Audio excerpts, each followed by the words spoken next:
I don't look like a seal or anything, but I'm surprisingly hairless. He's got no features. We've been over this. All smooth. No features. I'm like if my hair was dark, like if I had like if I had brown hair or something like that, I'd probably look like I'd look like an ape. But because my hair is light, I'm pretty chill. Like it's almost not identify noticeable. co-host in a lineup. That was Steve Rogers and a shaved Sasquatch. Yeah. In the first aeon, I was the Great Spirit.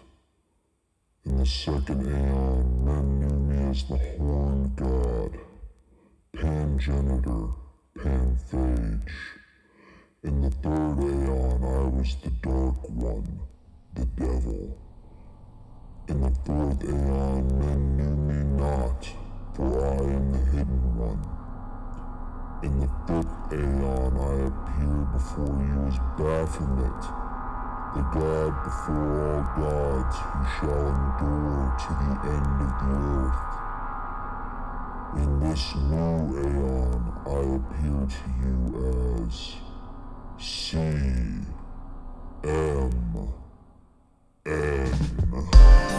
Imagine that there is a brilliant white light just above. Is commentary on the magic art. In the years of the primal force and the dawn of terrestrial birth. Oh, that was very educational. Now magic will take place. Don't be fooled by what I just said. Welcome, everyone. I am Sexy Mortality Kennedy, and this is Chaos Magic News, the podcast that deleted Reddit comments are calling a tabloid and doesn't have any proof about its allegations.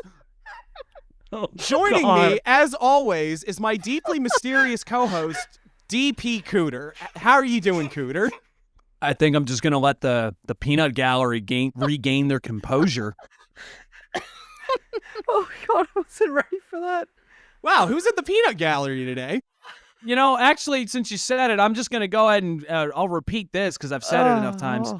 It always starts at gossip and allegation and ends with, why didn't we see the signs? Also, we've got the lovely Coco with us. How are you, Coco? I can't breathe, but I'm fantastic for it. Coco, do you have a fun drag name this week? Oh God, I mean, you can use the one that I have in the channel right now of Lily St. Cyrus the Great. That's a great one. If anyone gets it, you will get a free month on me of the Patreon. Of Coco's Patreon. Yes. Where my she burlesque shows. Also joining us is the eternal second chair of CMN. We have T.S. Brookhouse. How are you doing, Brookhouse? Oh, I'm lovely, thank you. How are you? Hot. I know you are. Aw, thank you. And of course, Didn't we have a meeting about talking to each other like that? No, we did not. I definitely would have chaired that meeting. Doug Birdman suggested it.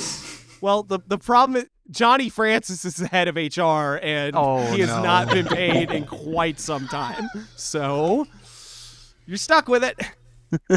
And of course, we have your friend and mine. You know him. You love him. You know about horrible events that happened to his father. It's the homie Local. How are you doing, Local? Getting eaten alive. How y'all guys doing? Eaten alive? It's just the sound of Local slapping his own ass because the mosquitoes are trying to eat it. Oh, man. Normally you have to pay for that. So, how's everybody feeling today? Cold? Oh, God. A little breezy. Yeah. Breezy. That's how I would describe it. Oh, boy. Well, so we've been talking about this for far too long. We finally made it. When we made this joke, it was back in episode 23, I think, wasn't it? Like way back. It was back in the day, yeah. I didn't think we were actually going to make it to episode 69. For everyone playing the home game, 69 is actually a multiple of 23. It's also is 69 the weed number or the sex number? That's a sex number. Okay, that makes sense why we're nude then. Yes, this is the Skyclad episode. And we're going to be watching your favorite show, Weeds, for this. I thought we were watching that cartoon Sky Commander. I think we've all got our wires crossed here. Who's on first? So the only part everyone agreed on was we were going to be naked for this. No one was sure why. No one knew. It was like, you know what? 69 naked. Local, put up a net. Well, I went to buy a bunch of citronella candles, like on the tiki torches. And as I was checking out, the guy in line behind me was just smiling a little bit too big at me. So I put them on back. Yeah, did you happen to be nude while you were getting the candles? No, I was wearing khakis and a polo. Yeah. Local. By the way, you just have to be nude. You don't have to engage in BDSM for the episode, okay? Just so you're aware. Or, like, at least narrate if you're going to. Like, explain to us what's happening so Tell we get the ASMR story. I've been a bad local. Smack. Y'all, Smack. I've been bad. I've got all this bad blood in me. That sound that you hear, that slapping sound, that is a Bible against bare flesh. That's funny. That's how my grandma took care of mosquitoes, too. Mostly on me, and I never saw them.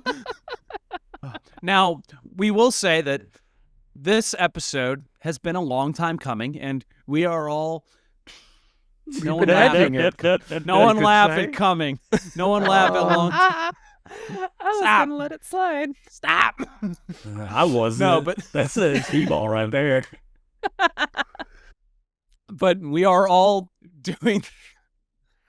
That's so fucking silly. We don't have video. We're an audio-only experience, but yes, we are all nude, and we are inviting you, dear listener, to join us. We'll give you a minute. We'll give you a minute. If you're at work, that doesn't give you an excuse. Yeah. You're driving. You're on your morning commute. Better rip them skivvies off. No one cares. Yep. The good Lord gave it to you. You need to show it off. If you get pulled over, just tell the cops, no, it's for a podcast. Don't worry. No, I was listening to Chaos Magic News, sir. Yeah. That'll get you an additional charge.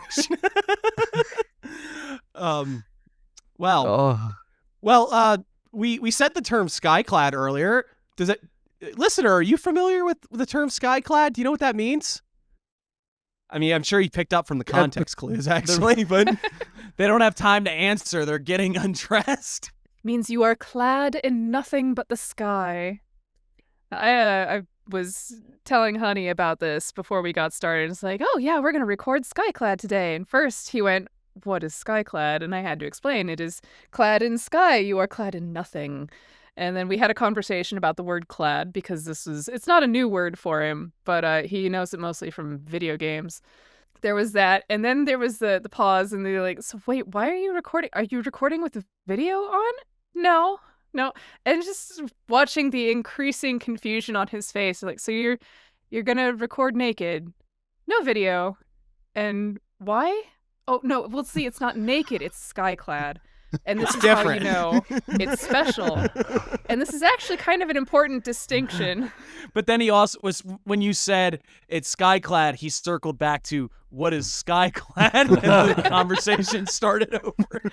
Not quite. Let's give him a little more credit than that. He's my beloved husband.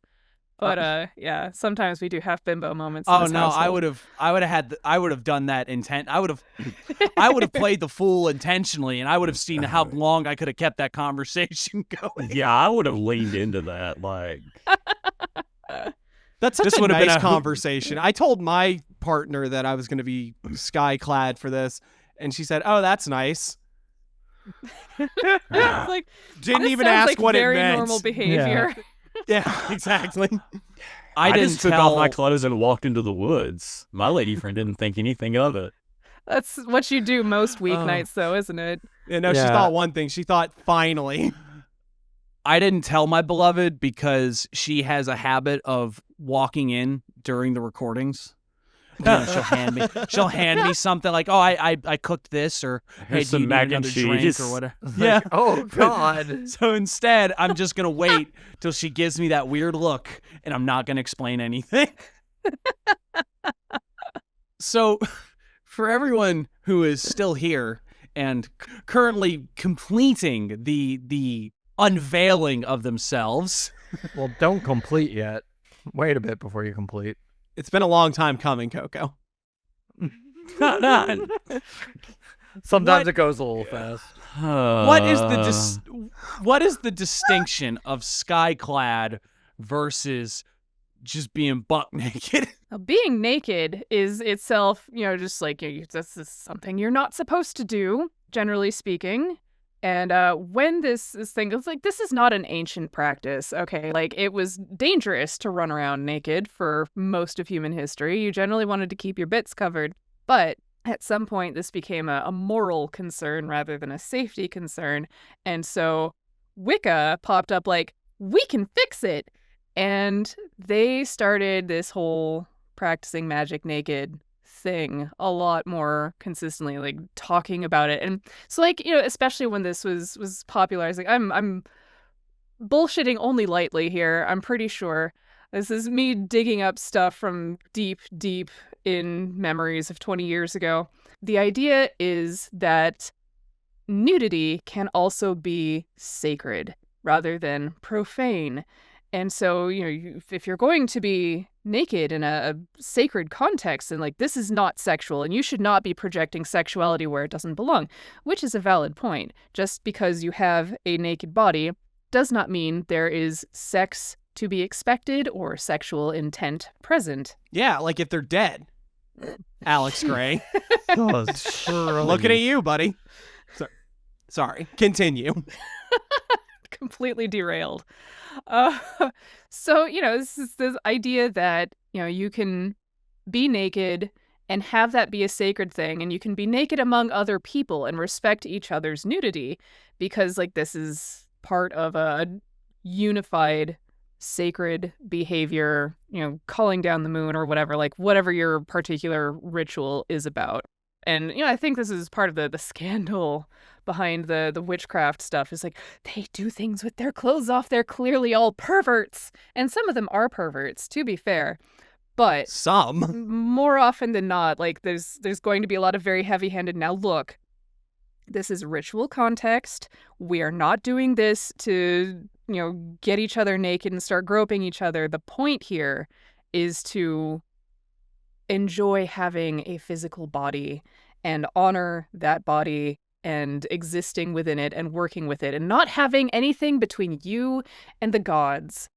It is just like only what you are. You go into ritual, you don't have makeup on. Maybe you have jewelry on if it's like specifically for ritual purposes, but then you don't have any clothes on either. I still have my socks on. To be fair, it is like 50 degrees outside. I was not going completely undefended. Yeah, and that's why Gerald Gardner's ghost is going to come get you. You're breaking the rules.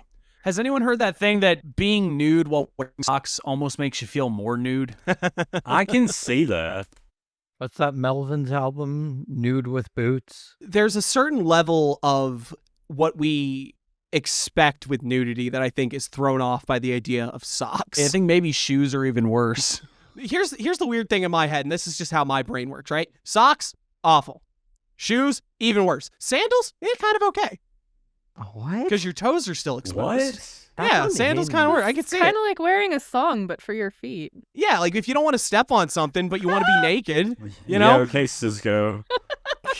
Oh my god. You know what it is? It's sort of like when you're at if you've ever used the shower at a gym or a prison or ever been to a nude beach. Well, you got to have like the sandals on because you don't want what's on the floor of the communal baths on your feet. Yeah, this is how you get athlete's foot. Oh, yeah. What kind of prisons have you been to? They just hosed me down. Have you ever heard that apparently women are more likely to orgasm if she is wearing socks during sex? Women can orgasm? I was waiting for it. That's on me for not just going for it. When the fuck did this become a thing? Personal experience points to yes on that one. Anyway, so as Brooke already Helps mentioned, if it's thigh highs. It Just helps saying. me too. Well, then I'm going to come faster. What's the sock to orgasm ratio here? How high do the socks have to be where everyone is happy in the end? Do the Armpits. socks have toes? There's a hard limit on how high they can be, because then they just become like overalls, right? Overall. Like galoshes. Hold on, Ozzy, let me put the galoshes Let me on. put my waders on real quick, baby. What is a bodysuit if not a sock for all of I think sometimes they are called body socks, actually. Okay, Play this sexy is supposed to be swamp about thing magic tonight. and not about clothes. So hang on. We're doing the exact opposite. We're talking more about clothes, and we're supposed to not have them. So right out. As Brookhouse already mentioned, this is a modern practice. This is something that develops out of Wicca mostly. There are essentially two sources that people point to as like the pre-Gerald Gardner Wicca sort of origins, like where he got it from. And they are they're about as far apart on this as you could possibly imagine. One of them is a interesting little book called, I'm not sure I'm pronouncing this right because this is CMN, Aradia, or The Gospel of the Witches by Ariadne. It's Aradia. Aradia. Aradia. Here I go That's how you There say we it. go. How There many you go. squiggles are over the letters? Not that kind of book. Oh. There's not at least an umlaut or a tilde? I didn't realize Tilde Swinton was an author. I was looking for a Tilde Swinton joke. Thank you, Coco. Oh my god. Anyway, this is a book by a folklorist named Charles Godfrey Leland, and it was published in 1899. It's basically a compendium of what he said were witch practices from the Italian regions, Tuscany, that sort of thing. For the purposes of this, because there's a lot in here, there's also a lot of arguing about whether or not he completely made this up and all sorts of stuff, because it's an occult book. Of course it is. Yeah. The significance of it for us is that this work has a particular line that people point to as the source for the, hey, you're going to be naked when you do ritual sorts of thing.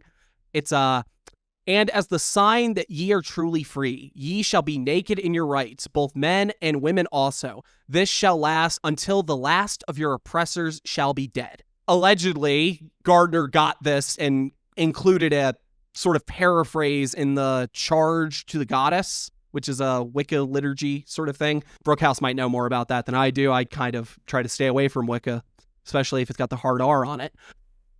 Yeah. The other source of it is a bit odder. Has anyone here heard of Diagambara? Yeah, I was waiting for this. No. Oh, yeah, I'm kind of an expert on him, actually, if you want to. So full of shit. It's one of the two schools of Jainism. It is translated as Skyclad, as opposed to, how do you pronounce it? Svetambara, which is white clad. The big distinction here is that it's two schools of Jainism. One of them wears white clothes. Their monks wear white clothes. The other one, their monks are all naked. Allegedly, Gerald Gardner and sort of the Indophile intellectuals of the British area of the time would know about this. And given that the term is skyclad, you can kind of see where this, at least the term might have been picked up from there. Again, for our purposes, the only interesting thing to say is that they are naked for spiritual and religious reasons. The reason being that they are not attached to possession, so the idea was that wearing clothes was an attachment, which, again, is an interesting sort of take because it's completely at odds with the way that we present being skyclad in the sort of Western witchcraft tradition. But the name Skyclad, the name literally translates to skyclad. Yes, it does. There's a non-negligible component of this, of religious nudity and the words skyclad. So there's something there. But not only that, if we go back through history, there is before Gardner and before even that how'd you say that book? What was it? Aradia? Yes. Before Aradia, there is a artistic tradition of naked witches. Yes. Of women being depicted engaging in forms of witchcraft while in the nude, or at least partially nude. Like right off the rip, there's multiple paintings of Goya that do that. This isn't something that was cobbled out of completely nothing. There seems to be some sort of cultural motif that is being carried out through this, where there's a reason that we have the associations of the nudity, the taboo, the raunchiness of it associated with witchcraft, with diabolism, with the no good against the church stuff. Right. It's like the Black Mass sort of thing, right? Where this alleged practice that people maybe or maybe didn't actually really engage with, more than likely not. It's more than likely a concoction of the church, because these are taboo things. These are negative things. These are things to be like, oh no, this is awful. They're naked and doing stuff and it's for Satan. These sorts of things are concocted and then reappropriated in the modern age as a form of liberatory practice. There's something fascinating about that. And it's also interesting that the other side of it is something that's kind of equally taboo, especially in the West, this idea of not having possessions, of not only that your nudity is a fuller expression of divinity because it's free from attachment, it's free from condition, it's free from these sorts of very human basic ideas that we have of modesty. Because in the Diagambara tradition, all of their idols are also nude. They're all depicted as, completely naked. Huh. There's a certain sense of holiness and this sacredness to nudity that's presented in this Far Eastern tradition. Meanwhile, in the West, it is completely presented as taboo, wrong, awful, you shouldn't do it. But even then, it becomes reappropriated into something that is attempting to bring that sort of idea back. And that's really fucking cool in my mind. I like that sort of thing. I think we should do bad things for good a lot. Yeah. Does anyone have any thoughts about the practical or psychological implications of nudity during ritual? There's definitely a sense of vulnerability that comes from wandering around with no clothes on, especially if it's a little bit colder, but just like in general, the bugs might be getting at you. People might be looking in your windows. If you're doing this inside in your house, if you're out in the woods and like the bears might see you, that would be really awkward. Yeah, no pockets to hold your gun to shoot the bear either. Yeah, and you probably left your book at home too, so like... There's that feeling of vulnerability, and then calling up, whoever it is that you're planning to call up in that particular ritual or whatever. Like, whatever you're doing, there's a very, very different sense of how you are personally relating to your environment. I get like a sense of like stark strength from it. Like, I enjoy doing rituals naked because it feels like this is me at my most me. You know what I mean? Like, this is like, I'm not dressed up. There's no performance to it. Like, I am myself standing before the gods or whatever. Yeah, I can see that.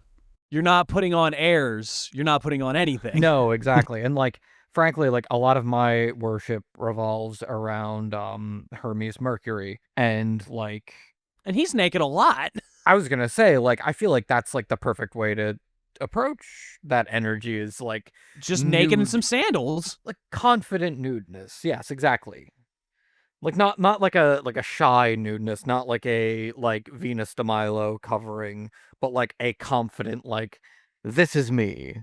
I was gonna say that you two are both presenting two ends of the spectrum here. That on one hand, you can be viewing it as a level of vulnerability, and part of what Coco is speaks to that idea of this is as I am. This is the notions of the vulnerability. But I think perhaps we're missing the the taboo, not in the sense of, oh, I'm doing something that might be a little untoward, but almost the transgressive nature of the taboo, which I think maybe is lost on us in our modern condition, because we're all relatively sexually liberated people, but at a time when someone showing their ankles might have been a scandal, the notion of doing something in the nude, vulnerability was out the window. This was an act of absolute defiance, at least in one point of view, that to strip off your Lady Godiva, you know?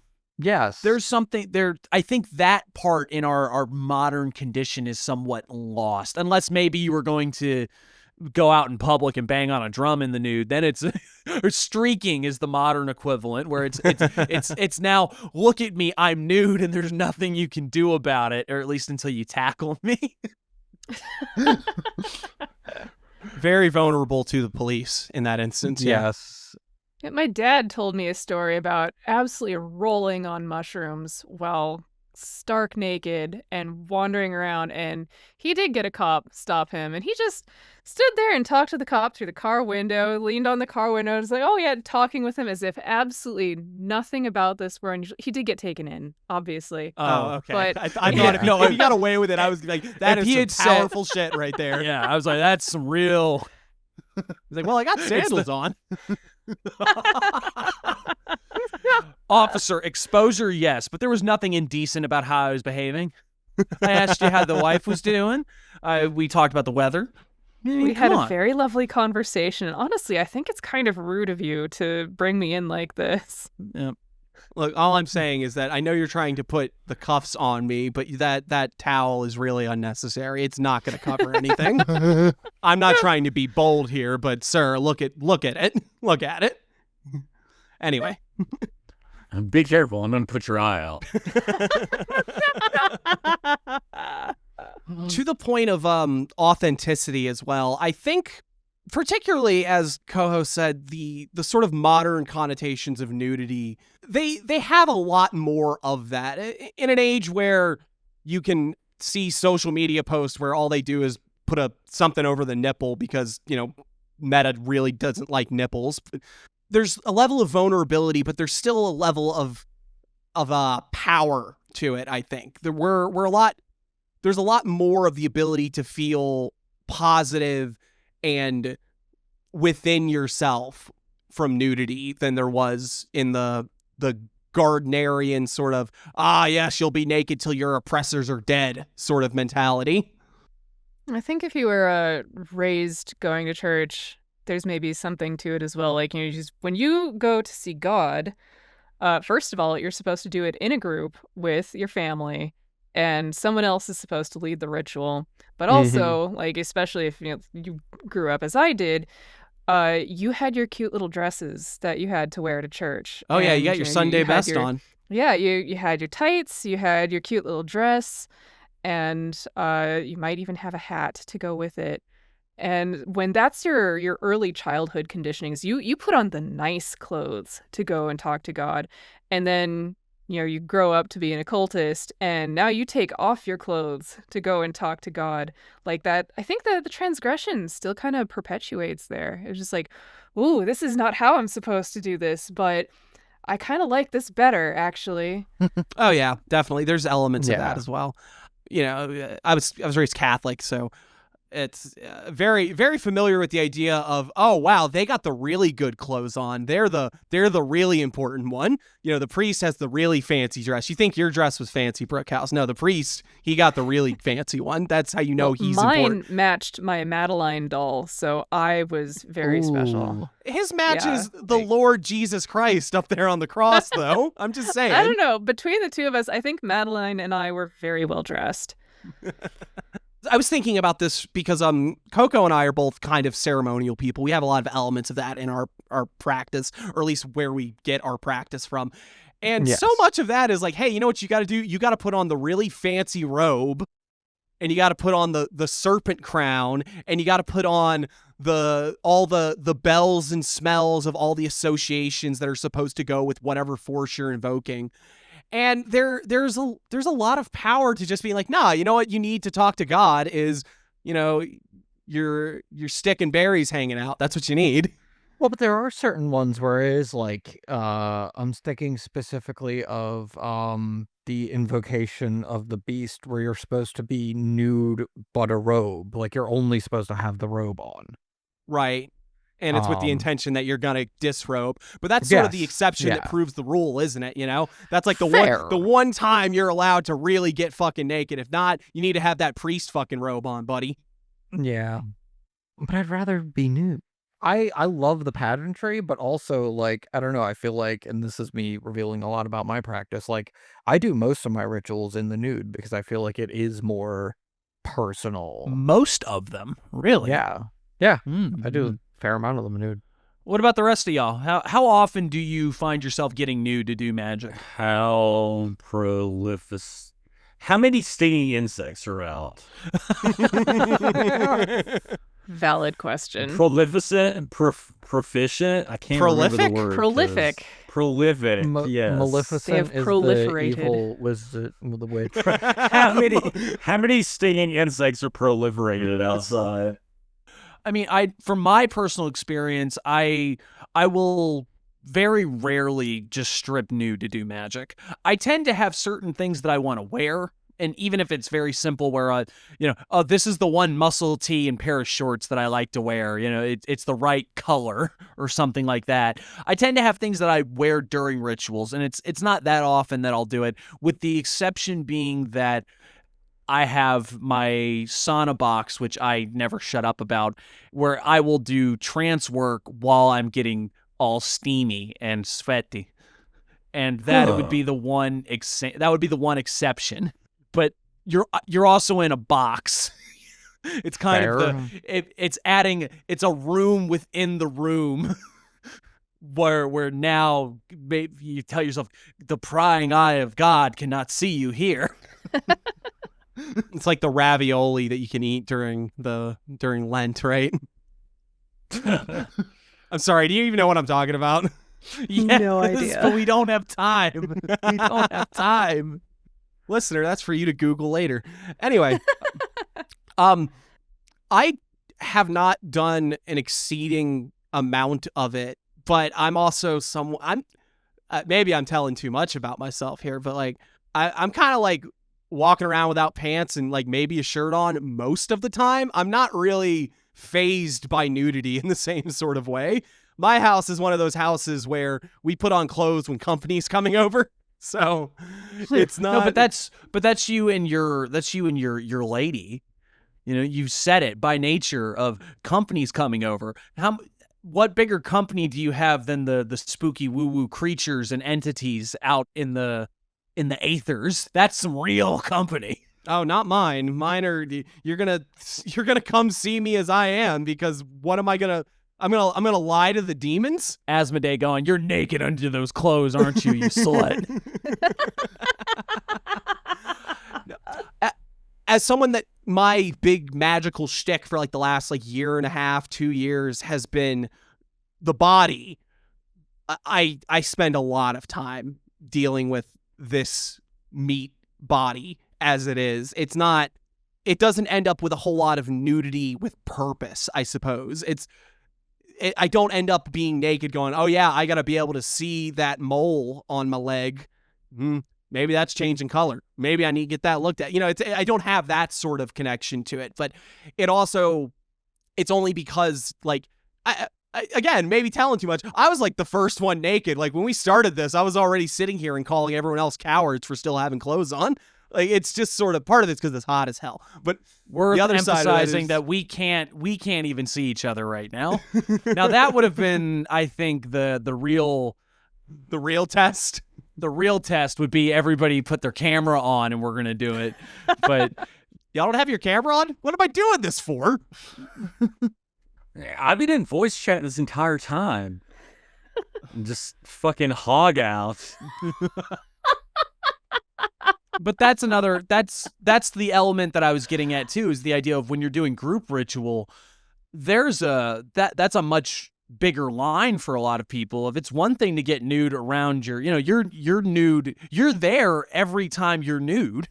And most of the time you're the only one there. But to do it around a bunch of other people is in a lot of cases if not a taboo transgressive, like, ooh, God, I can't believe how scandalous this is. It is a psychologically, it's quite a leap for a lot of people, myself included. I'd like to think that I do well under that kind of pressure, but it's not something that I take lightly of. Yeah, let's just everybody get naked around each other. It'll be fine. You know what I think it is? Because you touched on it earlier when you was like, well, that's you and your lady, right? It's like most of the people that I would want to do that sort of magic with are people that I think I would be comfortable enough with that level of vulnerability, if that makes sense. I think that's sort of the line for me. Okay. Put your camera on. All right. Hang on. Y'all got chat roulette? Podcast recorded on Omegle. I don't tend to work naked terribly often. Like, it kind of, like, whatever I'm doing, I might make an effort to put on something specific to wear, but usually it's just, like, it's the least present thing on my mind. It's like, if I'm fresh out of the shower and it's hot as balls out, then fuck it, I'm not putting on clothes. But, you know, like, it's currently the time of year where you kind of just want to have something covering your bits anyway. When I was learning Wicca, when I was studying with the Training Coven, one of the things that I was told back then is, like, you know, in order to progress, there is a certain point where you are going to have to do ritual naked. And for me, that was just like, oh, I don't know if I'm okay with that, actually. And I was like, oh, don't worry about it. By the time you get there, it'll be fine. I never got there. I think, like, the closest that I ever came was, like, there's this, there were a couple different fests in the Wisconsin, Minnesota area that I went to, and very frequently, like, the attitude towards nudity there was very relaxed, especially if it was the summer stuff. Around Samhain, you know, people generally wanted to keep covered up. Summertime, very, very common for people to be taking off layers. There was a naked slip and slide thing, because one of the guys who ran the thing was also a potter, so he had porcelain stuff, basically the leftover porcelain mud that he would use as a slip, and he would store that up over the year and then just make a slip and slide out of it, and people would go down this bare ass naked because, you know, this nice property out in the middle of nowhere. It was very fun. I don't think maybe I did go down the slip and slide. I don't think I went down completely naked though. I had, like, this very, very sheer tank top, but, like, otherwise was not terribly exposed. But plenty of other people went down tits out, bits out, everything. But it wasn't really magic. It was more just taking joy in being naked, which I think is also valid sometimes too, especially if you're in a group with a bunch of other magically oriented people. It doesn't matter that you're not actively working toward anything. I think maybe in the evenings around the campfire, you know, people would be out there drumming and dancing and stuff. And also, like, not precisely direct working, but just that bonding experience of being around other spooky woo-woos and enjoying it and existing as you are as a person in the world. I love that. It was really fun. I had some nice times doing that. We ended up slapping a cooler. And this is locals' cue to start smacking stuff again. I mean, just for me, like, I'll share a bit of my experience too. Like, I've never really done group work. My entire magical career has been personal, and thus, like, I feel like that is part of the personal aspect of it. Like, the nudity is part of, like, the, like, I'm going to set aside time to do magic. I'm going to make sure I'm not going to be disturbed. I'm going to be, like, nude and, like, fully myself, like, approaching this. So, like, for me, the nudity is part of, like, the personalness of it. You know what I mean? Like, it's a way to be in touch with who I am and, like, my own, I don't know how else to describe it. Like, I'm talking in circles, but you know what I mean? Like, it's like that vulnerability of, like, being, like, tits out, hair down, exactly. ready to rock. Absolutely. Oh, my hair is up. I should take my hair down. That's a good It call. should be. That's part of the rules. Yeah. Shit. Well, I have makeup on, but I'm gonna take my makeup off because I look cunt. So. Aw, I'm sure you look great. Coco, I have a very personal question to ask you. 6 inches. Oh, okay. So average. No, because you're burying the lead a bit here. You have done group working with us before. Yeah. It was all of us doing our own thing in different places on the globe, obviously. You have done stuff with us. We did a wealth ritual way back, for instance, all that sort of stuff. Were you naked when you did my ritual? Yes, I was. Y'all have gone and done naked magic together and didn't even know it. Yeah. Wow. Were you naked? Yeah, were you not naked? Yeah. Anytime I do anything with Chaos Magic News, I'm always naked. Then The why are the local bugs lore. a problem this time? Because he's doing it Because outside. I'm outside. It is late April in the South, and it is time for the bugs to eat. We got anything else we want to talk about Skycladness? I mean, just remember to wear insect repellent. Truer words were never spoken. Lemongrass oil helps. And when all of you guys come down for the annual CMN correspondence dinner, we will all be doing it in the nude, and we will do a big group Skyclad ritual, and we'll all get real vulnerable with each other. So you'll have that to look forward to. Naked Bears Jamboree. Chaos Magic Rager. And you just have to pay $5 for the Patreon. No. This is a business thing. This is for you guys. CMN OnlyFans win. Yeah, that's what Epstein said. This is just business. Wow, you know what, Local? I'm going to give you that because you did not say anything about Epstein this entire time. That took a lot of restraint. I'm very proud of you. But you've said it, so now we have to end the segment. Yeah, now we're done. Local, smack yourself a couple times to take us out. Ow. Not really. Dude brought That out the actually paddle really for hurt. that one. Jesus. I've been a bad local. I can't believe I talked about Epstein on the podcast again. Local. Oh. Local. Would you say that one made you grimace? Oh. It made Podcast you purple. over. Just play the Incredible Hulk song, and I'll just wander off into the middle of the woods.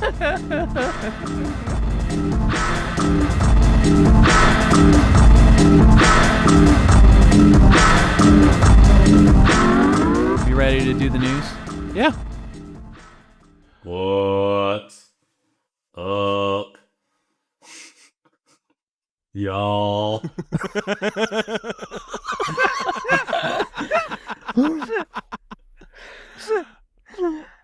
And now it's time for everyone's favorite part of the show. That's right. It's where we roll up our too late. We take a deep breath. We invoke journalistic excellence, and we ask, "What's in the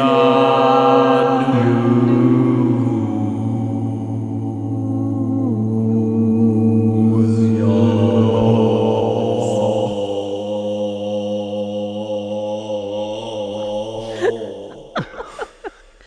What is in the news, indeed?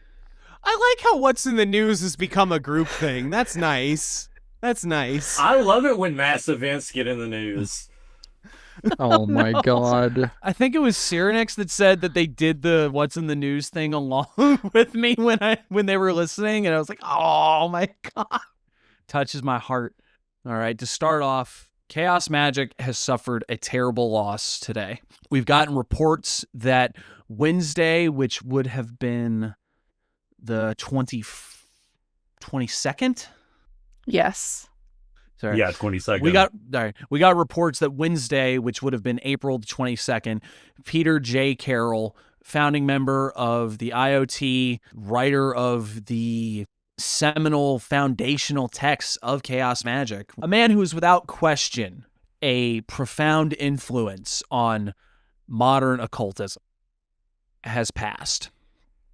The details surrounding his death have not been made available yet, but it's worth noting that he was getting up in years and things like this tend to happen. It's something that we're all vaguely aware was going to happen at some point, but it does give everyone pause. So pour one out for Carol if you're inclined, I suppose. I know I'm not serious a lot, but Libernal Psychonaut was one of the fundamental books that I read getting into woo-woo after the Kabbalion, obviously. But, R.I.P. Carol. No Peter Carroll, no Chaos Magic News. No Chaos Magic, really. No, I mean, seriously. you could always argue about, well, Carroll wasn't the only one there, and he wasn't, that's a fact. But the way the cookie crumbled, there's not a man that was more associated with chaos magic. I feel like you say Peter Carroll, you think Liber Null Psychonaut, you think Cyber Magic, you think Liber Chaos. Yeah, Liber Chaos.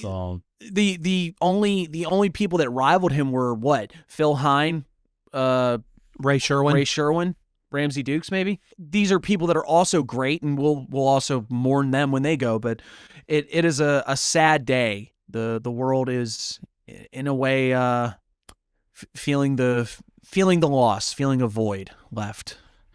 Yeah, I know that.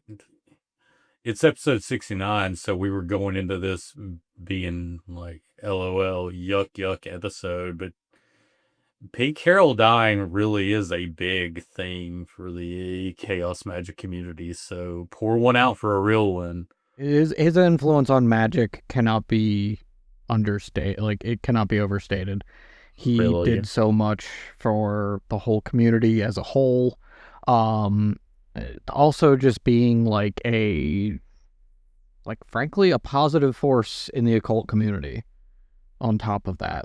No accusations of doing shitty things to people. Just the man, as far as I know, Carroll, you could accuse him of a couple things, of bad things with quantum physics or stuff like that, but the man did his work and did it well and got the fuck out of Dodge when it was time to get out of the way. And he stayed busy. I won't name names because even addressing that sniveling little fuckwit is beneath this podcast. But certain people have celebrated his death because Peter Carroll is allegedly a right-winger. And fine, if that makes you feel good, go ahead and do that. I mean, locals in the call right now. When you said right-wing. Everyone, we've talked about it last episode. We talk about it way too much on this show.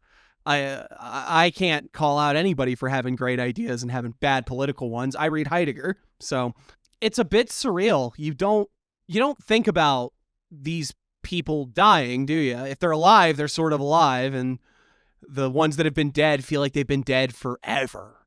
It's like, when did Raw pass? 2007, 2009. Feels like a lifetime ago. Yeah, it really does. Yeah, I know, because I was literally just discovering who he was. That shows you how long ago that was. But right now, it's one of those times where you just sort of look at where we would be if Carroll hadn't done what he did, and asking yourself, his legacy is undeniable. Every woo-woo that jerked off to a squiggle. They did it in his name, really. I know some of you were thinking, yeah, great legacy, but genuinely, the landscape of occultism is forever changed by him being involved in it. And that's worth something. And to not address it and to not have a bit of a serious moment about it, we would be remiss.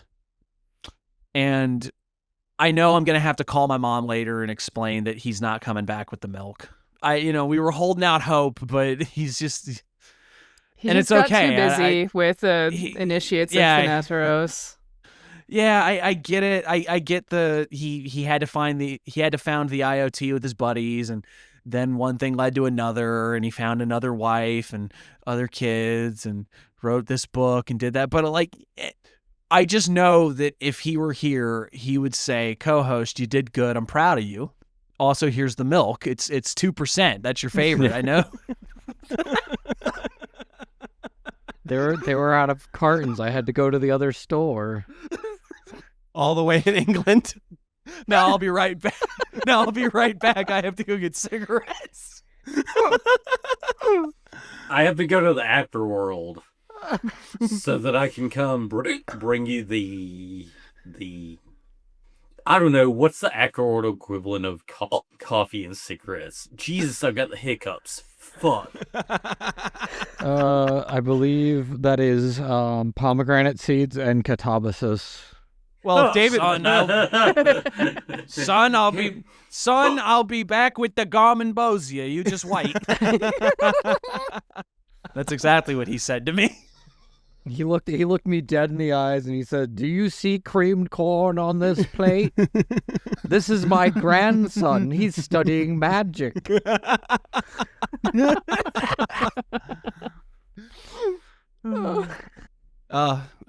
Pete, wherever you are, I hope you know what you meant to the world. I really Everyone. do. As a podcast that has kind of staked a lot of our claims on telling people just how fucking wrong you were about a lot of things, I want you to know that we really appreciate you. We really think that you did good. And you're wrong about a lot of things, but so was Plato. Insert the 21 cow bolt salute right here. Lightning bolt. Lightning bolt. Okay. What else we got? Oh, so we're going to talk about some real news now? Iran war. So there's a ceasefire that isn't a ceasefire because Lebanon was still getting hammered, and then Iran started firing on American ships, and the U.S. kept blockading Iranian ports even after the strait was opened as part of the ceasefire agreement. So it's sort of a ceasefire in theory, a conceptual ceasefire, ceasefire in theory and practice. Definitely not in practice. It seems more of a maneuver so that Donald Trump could save face because he said he was going to wipe them off the map and he was going to glass their sands.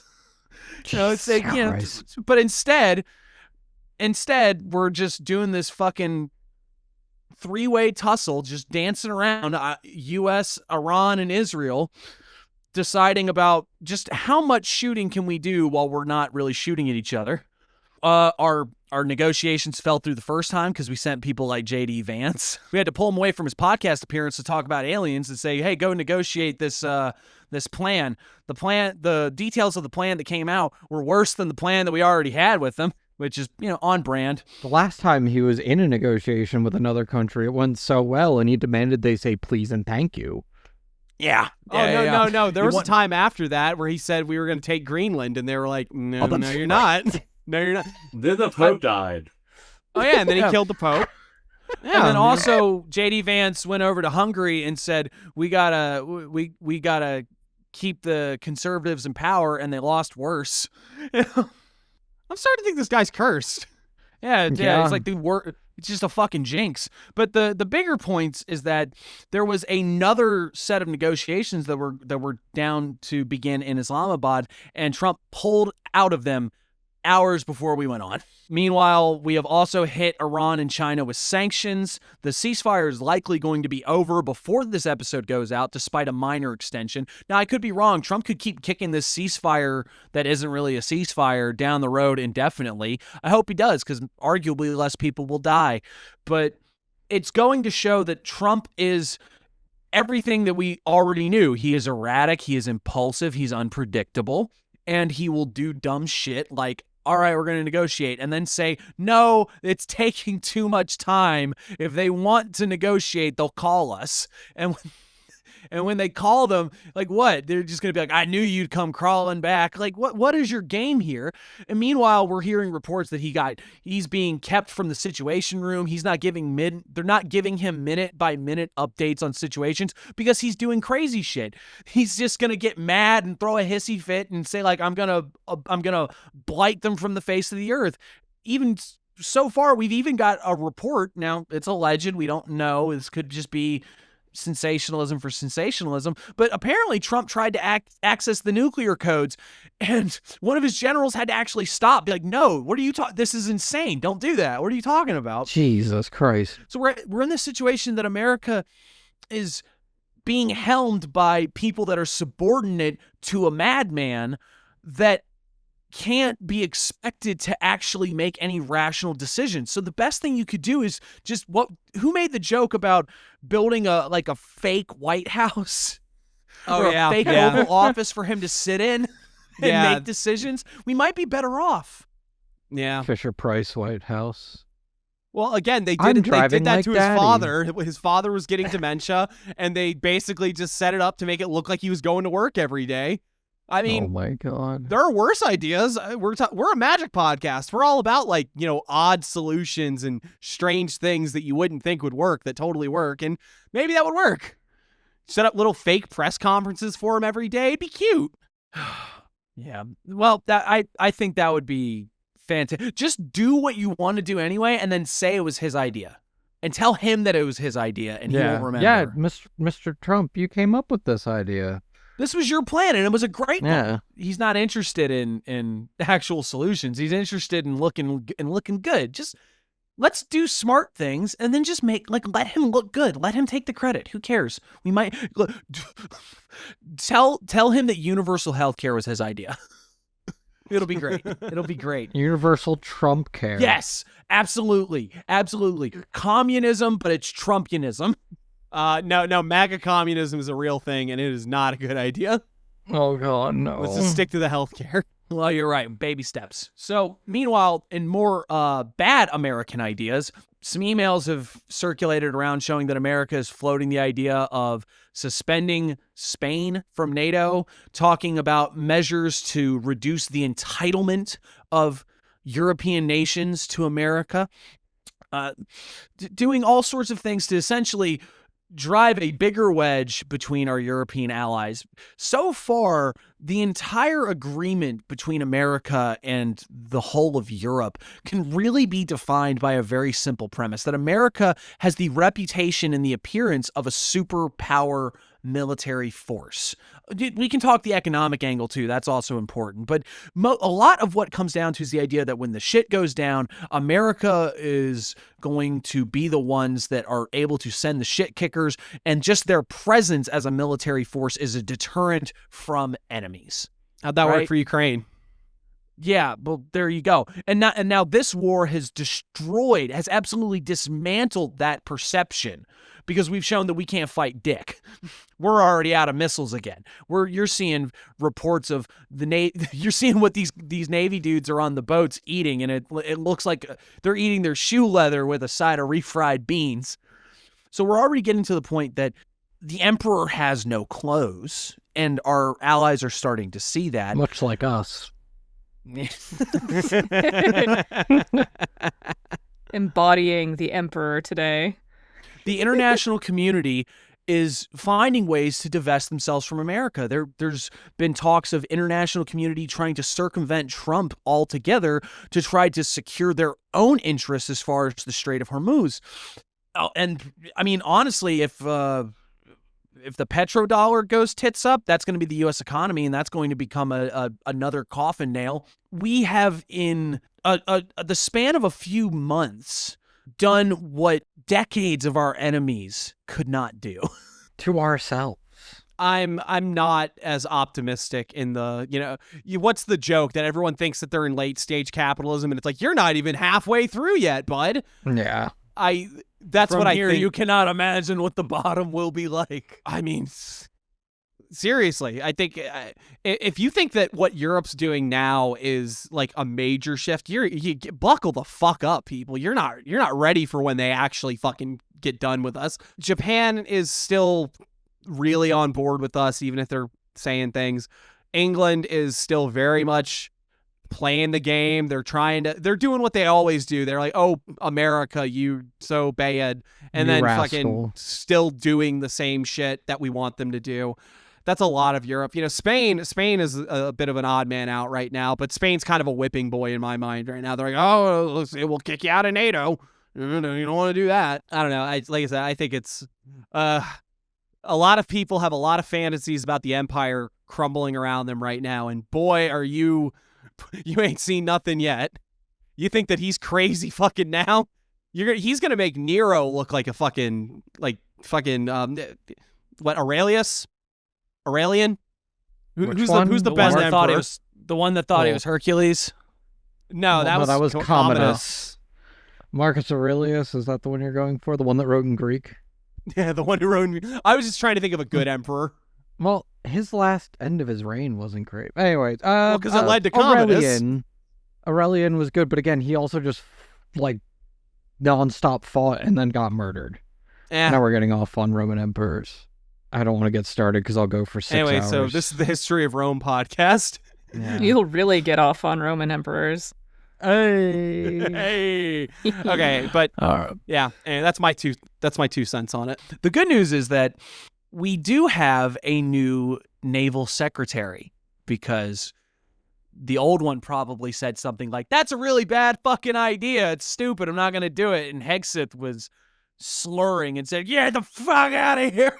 For anyone who is interested, we do have a new naval secretary who is notable for, besides being woefully underqualified for the position, is also terrified of witches.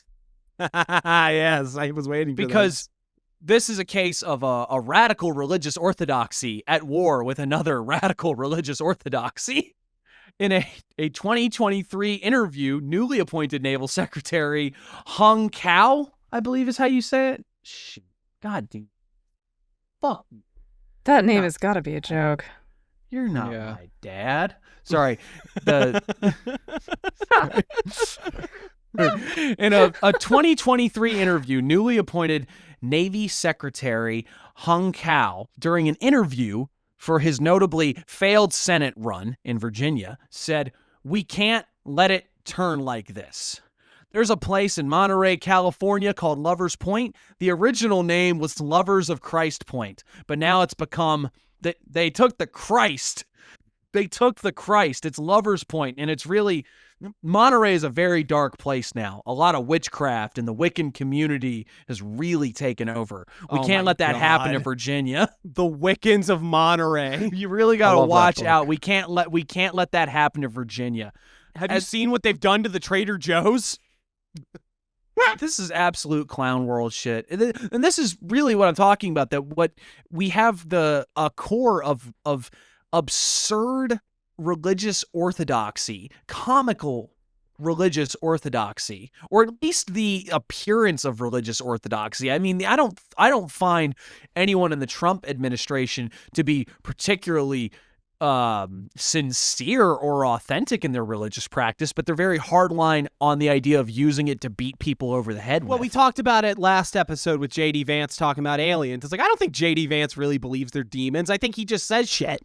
It's this problem, though. It's a balancing act of some of these people are just fucking stupid and they actually believe this. Some of them are only kind of stupid and don't believe what they're saying, but they believe a bunch of stupid shit. And then some of them don't believe anything, and they will just say whatever. You know, that's your Tucker Carlsons of the world right now. All these people that are pivoting away from Trump because they didn't stand for anything in the first place. In the meantime, we're looking at like Hegseth using a supposed prayer that went around for like, I think, Air Force recovery. You know, the people that went to go get that plane, and it's just a variation of the thing from Pulp Fiction. And it's one of those that might be a prayer, like a funny haha prayer, or a prayer that got along in this particular group where they're intentionally using the Pulp Fiction thing. But the fact that Hegseth didn't stop and fucking figure that out and just said it in front of a bunch of people, that is also very telling. To be fair, he was probably at least 7 drinks deep at that point. It was like 9 a.m. You're right. I should have. It's kind of like, Hegseth actually has a rotation on what he drinks through the day. It's sort of like McDonald's rules that he drinks rye in the morning, but when it gets to about 10:30, he switches over to his lunch menu, which is bourbon, and then it gets to the dinner, which is just both of them. It's just mixing it. Oh, the Nixon meal. then you combine this with the marathon Bible read of the Republicans with Trump recording himself reading, like, I think it was part of Corinth. No, it was Old Testament, so I'm trying to remember. It doesn't matter. Yeah. Because it's probably the first time any of them have actually read it since there was some old lady in their Sunday school class hitting them to make them read it. But this is what I'm talking about. Honestly, part of me hopes that you people really are afraid of witches. Like, y'all should just be terrified. It'll give a lot of people that are your ideological opponents some good psychological warfare. But something tells me that this is a crock, and really what it amounts to is the same thing that accusing people of being witches always does. You just want to burn women. Yeah. What if we just got Skyclad in front of them? That's a I don't good know much move, about these actually. people, but I'm pretty sure they're afraid of naked people. They did that at a protest in Oregon a few years back. And How'd then it you go? got some Oregon. You busted some clouds on them hoes. I honestly don't remember how that went, but I remember a very striking photo of a woman sitting like a Sheila Nagig facing the oncoming police force with their bright lights. Is very cool photography, if nothing else. Sounds Love like that.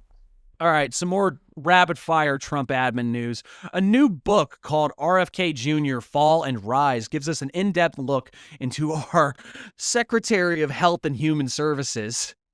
Notably that he once allegedly, we need to be better about saying allegedly on this show, but sorry, notably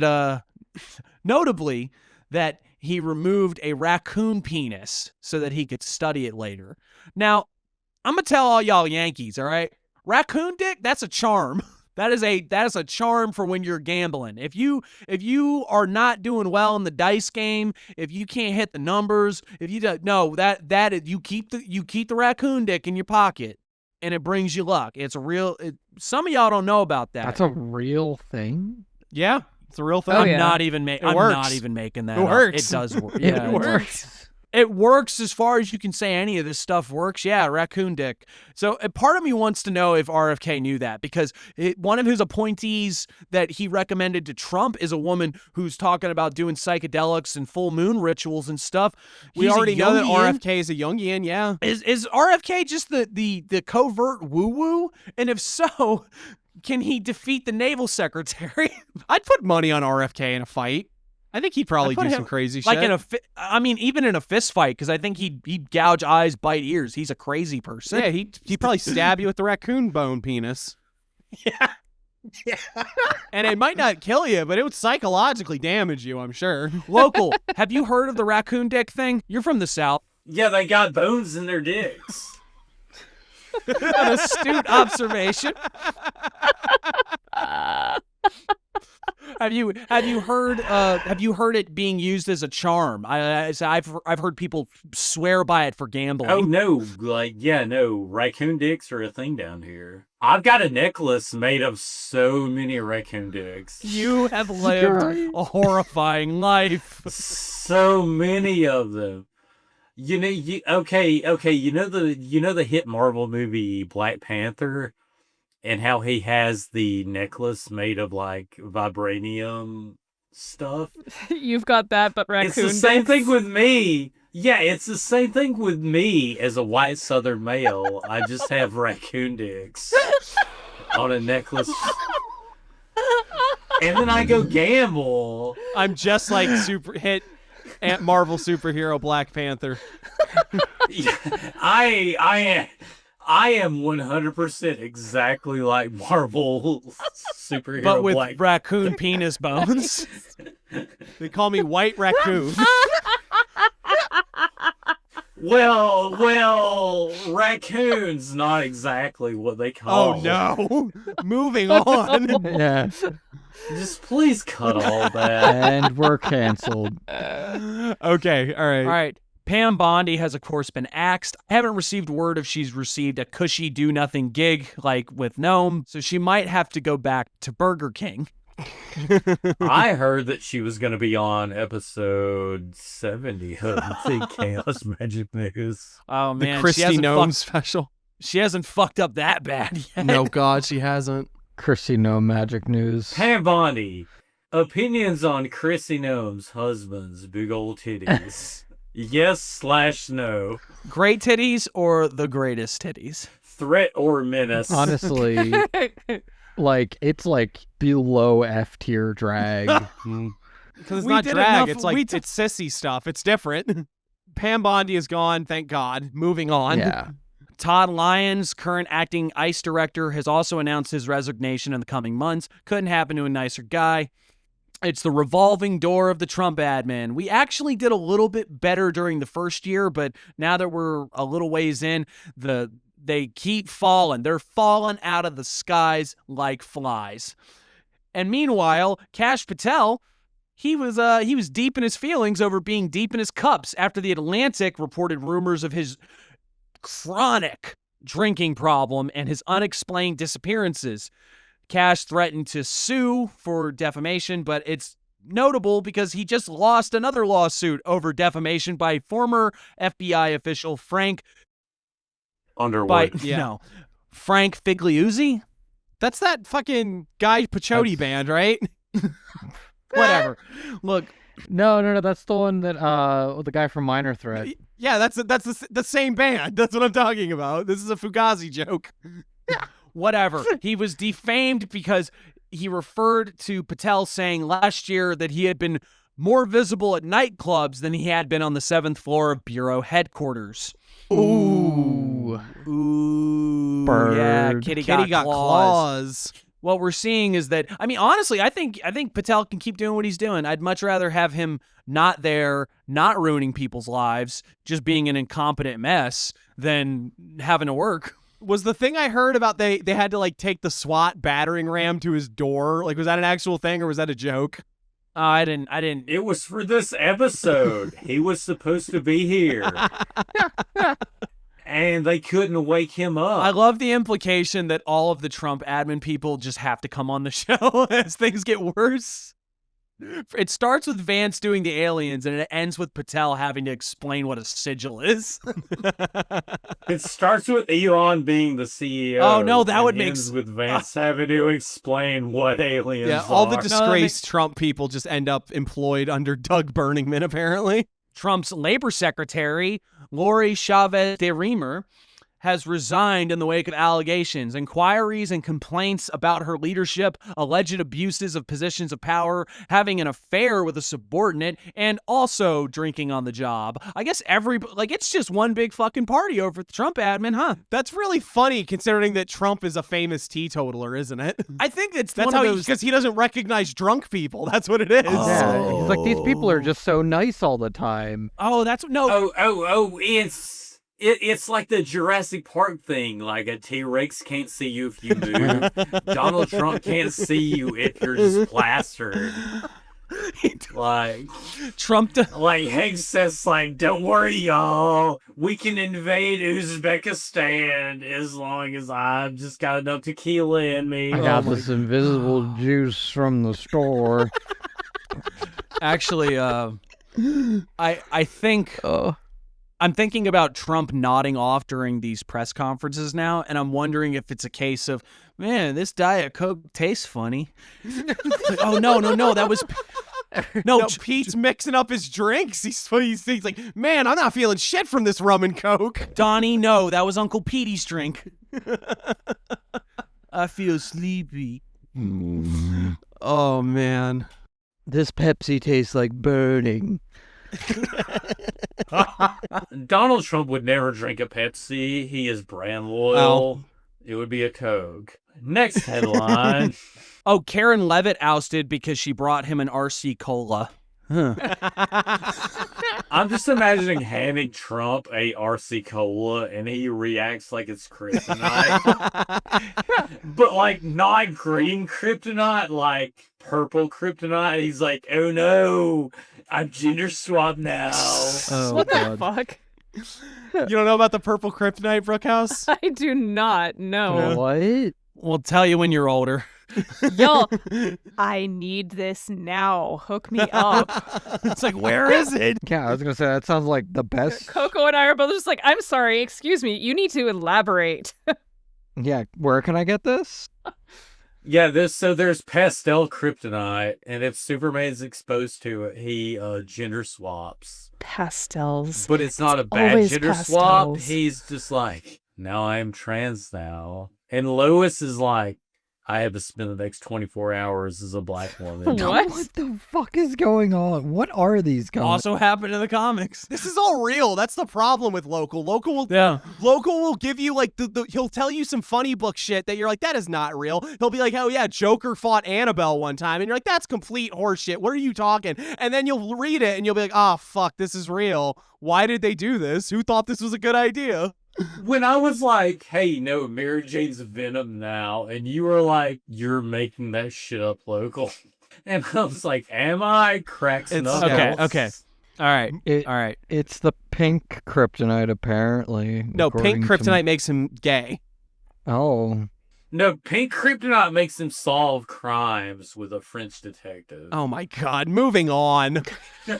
I'm just like I was just tying it back. I'm just like the Pink Panther, except it's a raccoon dick. Yeah, I get it. I heard this one on. All right. Now, Karen Levitt made a confusing comment that despite her still serving as White House press secretary, she was not a part of the Trump political team anymore, which to me says that she knows her days are numbered. That they won't let her sit like at the lunch table anymore. Well, what I was it's she's sort of like during the meetings, she has to sit outside and play blocks with Vance. Yeah. We say thank you. Does anybody have any thoughts about this? We've seen it before, but it seems like it's at a time when the stakes are much higher. Well, that's why it's happening. Do you think so? Oh, yeah. The pressure's on. Donnie's unhappy. He's losing his mind. He's losing his marbles, and he's falling back on his old habits. I really think that his first year of holding on to a lot of these people was a lot of restraint on his part, because he probably wanted to get rid of people a lot quicker, but he's real unhappy. Iran war's going bad. He's looking bad in the press left and right, and now he's getting to the point where all he can do is say you're fired and get the fuck out. Yeah, pretty much.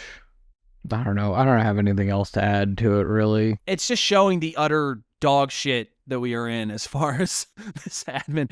We've just got angry Donnie wandering around saying, where are my launch codes? Where are my launch codes? This Coke tastes funny.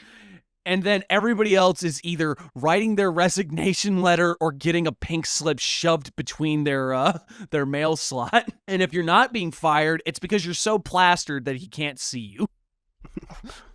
God bless America. Yeah. Real end of the Golden Dawn hours over in the White House. Yeah. Oh boy. Someone's going to get kicked down some stairs. I'm being real with you. Well, Hegseth's already fallen down them several times. Wait, I have one more Trump headline that we have to talk about just because it's very funny. Oh, okay. All right. Go for it. Did y'all hear about the, her name is Julie Vivaro. She was a Department of Homeland Security Deputy Assistant Secretary for Counterterrorism. Real young up-and-comer, 29. And she got caught looking for a sugar daddy. Oh, shit. Oh, I forgot about this one. Whatever. Everybody else is using this as a grift to make money. Why is she getting in trouble? Yeah. Because there's a photo of her with a dude holding a sign that says she's horny. Man, Trump crypto is doing numbers. It's doing so well that now being sued by other crypto moguls over shady nonsense. Like, everybody is making money. This is all grift. This is all just finding ways to divest as much taxpayer dollars into your pocket as possible. But she's getting in trouble because she's doing arguably the most honest thing. Ridiculous. Wait, you guys don't have Trump coin? I do, but they're all made of chocolate. The alleged sugar daddy was identified as Robert Bianchi, 57-year-old CEO and founder of Maryland Federal Defense Contracting Firm, SDVO Solutions, LLC. Surely no conflicts of interest here. Sugar daddy. I just got that. I just got that he's the sugar daddy. $67 million in federal government contracts since 2015. Jesus. Talk about double dipping. You're employed by the fucking state, and you got this guy paying your rent. That's awesome. Oh, if we want to talk about people doing awful stuff and getting government contracts, did anybody read the Palantir manifesto? Oh, God. No, God, what is that? Described as comedically evil. And comedically evil. Like, that needs to be dwelt on for just a second. Yeah. Just the term comedically evil. It is a level of mustache twirling, unironic, demonic behavior from a company that really wants to be able to spy on you all of the time and wants the government to pay them to do so. He named his fucking company after the Seeing Stones from Lord of the Rings that are famously used for evil. Yeah, you want to talk about comically evil, right? Yeah, what the fuck? He could have named it Hydra, for God's sake, so you would have been not almost as good. Described that these companies needed to take these companies, as in tech giants, needed to take a firmer stance on defending Western values and Western civilization, and how they needed to do more, and described the ideas of floating the idea of mandatory national service to the military for all people without exception. Notably, it will always be, in cases like this, the rich politicians' kids and the tech giants' kids will always have a convenient reason why they don't have to go. And even if they do serve, they will not have to go anywhere where they can actually be hurt or anything bad can happen to them, because they are God's special little boys.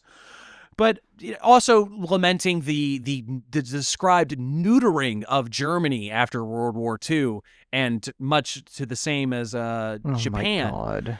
Basically, and here's the thing, I'm just going to read between the lines. You know, all this really is just saying, communism is really bad, yo. That's what why would you want a strong German, why would you want a strong Germany to be able to keep Europe in line? Why would you want a strong Japan as a militarized force in East Asia? There's a big red elephant in the room what is fascism is always diametrically opposed to communism. Even communism at its worst, as most authoritarian, get in the fucking gulag, fascism will always look at that as in that is the existential enemy to our existence. And that's what they're doing here. There's nothing that can stand in the way of the ability for those who own the means of production and have all of the political power and this, that, and the other. Nothing should be able to stand between them bulldozing you into the ground and chopping you up, grinding you into a powder, turning that powder into a slurry, and then selling it back to lubricate the cogs of the bulldozing machine. That's what this is about. And they will gussy it up in any terms of Western civilization and values, but their values are make me $1. Shut the fuck up. Go die in the streets. These people don't have any values. It's all about what is this shit? Public servants need not be our priest. Any business that is that compensated its employees in the way the federal government compensates public servants would struggle to survive. We should have far more grace to those who have subjected themselves to public life. The psychologicalization of modern politics is leading us astray. Our society has grown too eager to hasten and is often gleeful at the demise of its enemies. What this means is that, man, all those people that are really critical of the boot-licking fascist regime we have right now, those people are the problem. Silicon Valley really needs to spend most of its time making it really sucking okay dick. to be, making it okay to just be a fucking Nazi. Yeah. That's what this is about. Fuck these people. They're monsters. They're named after literal evil stones from a fucking novel. Here's always the problem. It's you cannot take people like this at their word. You cannot this manifesto is comedically evil. That's what it's being described as, because it is written by people who know that they're full of it, and they're not even good at covering it, because they have to use the dog whistles. They have to try to sneak in what they're really saying in all of this so that they can give the hearty wink wink to the fascists, meanwhile maintaining a certain level of deniability. But these are people that want to create a mass surveillance state so that they can lock you up when you criticize the government. There's no values to be had. There's no good to be found here. Their very existence is an insult to the dignity of the human spirit. I think I said that on the last episode. And it's still relevant. And it's accurate. And it's like, but I wanted to address it because we have to say something about it. But again, these people are, this is demons. This is demonic behavior, and it's always the people hooping and hollering. Peter Thiel talking about the Antichrist, and it's like, bro, the call's coming from inside the house. Yeah. Hey, Brooke, are you still with us? Are you good? I am. Yes. I'm sorry. Letting you. Taking psychic damage. Yeah. I'm sorry. Just getting out of the way while you express your psychic damage. And I'm sorry. I know I'm ranting fine. a little Like too I went much. off on a rant on the last episode about why you shouldn't run a country or like a business. So like we all have our moments, our needs to express our rage at the present day circumstances we're living through. Do we And though? despite it all, Yes. It's not like accept it. and despite it all, No, that is roll around in the Christian dirt. repression talking through you, and you should not give that any sort of toehold in your heart. You express that fucking rage, man. You make sure the world knows. This is how shit changes, is when we actually know we're mad. I was never a toehold fan of the Sega Genesis games. I was more an Earthworm Jim guy. That's It's a a deep toe cut, jam and in I'm our very heart. sorry. Yeah, I get it. yeah, I do alright. get the joke. That's terrible. That's an awful like, joke. Why would Dude, you what a make that? fucking reach. Oh my god. Next headline. Everyone's just slowly Yeah. trickling in, being like, I get this local joke. Listeners, comment if you get the local joke. Next headline. InfoWars is tentatively being bought by The Onion again, if a judge approves it. Again. If a judge approves it. Why does a judge have to approve it? Because this is That's what America. kept it Yeah, Yeah, okay, true. yeah, because there's this thing called money. And money influences a lot of things, up to and including laws. Yeah. Whether you get to buy a horrible man's horrible little project and turn it into something fun. Tim Heidegger is supposed to take over, right? That's the idea? Oh, that would be so awesome. I would love that. Oh, Jesus. There's no one better to do it. There's What? a video of him announcing it where he starts off doing like an Alex Jones impression. It is the funniest thing I've seen from the man in quite some Yes. time. I thought you loved reading about Heidegger. Tim Heidegger being in time. Let me tell you about being. It's free real estate. It will supposedly turn InfoWars into a gross, over-the-top parody of what it already is, which is a gross, over-the-top parody of a political opinion. It will. It could be funny. It's probably better than just letting Alex Jones keep doing his show, I guess. But he's also kind of had his heyday. I mean, I think this trial and everything else really sapped a lot of the momentum. We're very far from the days of gay frogs. You know what I mean? Well, he's on the Tucker Carlson side of it too, where he's already like given up on Trump, and he's just like, he's basically saying anything so people still pay attention to him because no one gives a fuck. Just like Chaos Magick News. Oh, we'll say anything for attention. I'm sorry, you guys were mean to me last episode. I don't care. It's cool. It's fair. Hey, folks, here's your addendum. A judge in Texas did slap down the attempt to take over InfoWars by The Onion yet again. Shocking. It's almost like our legal system is full of shit and just does whatever the fuck the people with the money want to do. But Tim Heidegger and The Onion did put out a release of what their new InfoWars is going to be like. Tim does his Alex Jones impression. It's pretty fun. So, good on them for that at least. There is a hot rotisserie chicken act being introduced to the sentence. There is a hot to the sentence. Until I just said, sorry. Is it dinner time? Hot rotisserie chicken act introduced to the Senate.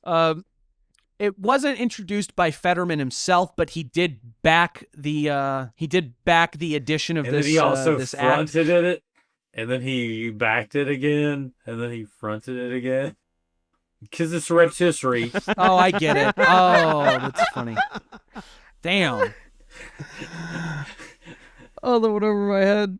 That was good. Fetterman was not among the 2 senators that introduced it, but he did back it up by basically glazing the $4.99 Costco chicken, talking about how great it was, and he said it was like the most cost-effective and delicious way of getting I don't know what the game is.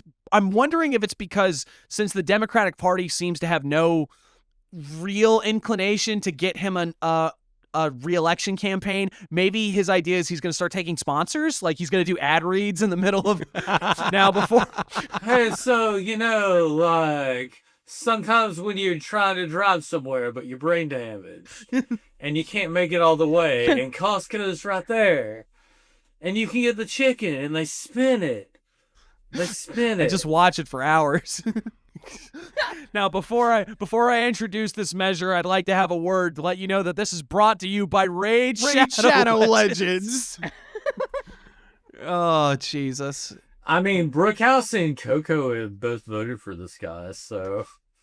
Is Did I? Fetterman Yeah, that's really Yeah, I was Pennsylvania? gonna say, did I? Yeah. Confess to your crimes. Like, I don't think I was actually here for an election which Fetterman was running in. I'm trying to remember what, like, it has been a few years I've been living here, but I think A likely story. I think I missed that election. I don't know. Nope, I straight to didn't the go- re-education When camps. was the last time he was up for vote for anything? Was that the presidential? Like yesterday. Fetterman. If he was- Well, if he's up for re-election and the midterms are coming, so what? It would have been... It's 6 years, yeah. I'm 5, 6 pretty sure I voted independent on that. Now the measure does nothing to bring more people back on to SNAP related benefits. It doesn't do anything to further the benefits. It doesn't do anything to actually improve the amount of people that are able to get access to these benefits after we kicked all of them off. It doesn't help anybody do it. All it does is let you buy a rotisserie chicken. This is a fucking joke. It literally is just No. It literally it's just the you can buy- strategy. It's like, well, we got rid of all those other people, and now you get you a nice little rotisserie chicken, bud, huh? You don't Thanks for even get your a hot vote. one. You can't even get a hot one. It has to be a cooled one that was already cooked in the bag. Look, you can make at least 3 meals off a rotisserie chicken, and the bone, you make broth off that. You get some ramen, you cook that ramen in that rotisserie chicken broth, you got yourself a meal. I'm just saying, they're trying to shame poor people for cooking well. Fuck you, Joe Biden. I'm gonna get as many rotisserie chickens as I can. I don't know where I was going with Yeah, I don't that. know okay. what Joe Biden had to do with that. Well, I thought it was just the general Southern thing of blaming Joe Biden and Obama for, like, Oh, it there you go. raining too hard. Look, all I'm going to say is that this is an absolute slap in the face. Even if you can make the argument that, oh, well, you can do a lot with a rotisserie chicken and you can get a couple meals out of it. It's economical, blah, blah, blah. This is a slap in the face to the poorest in our country.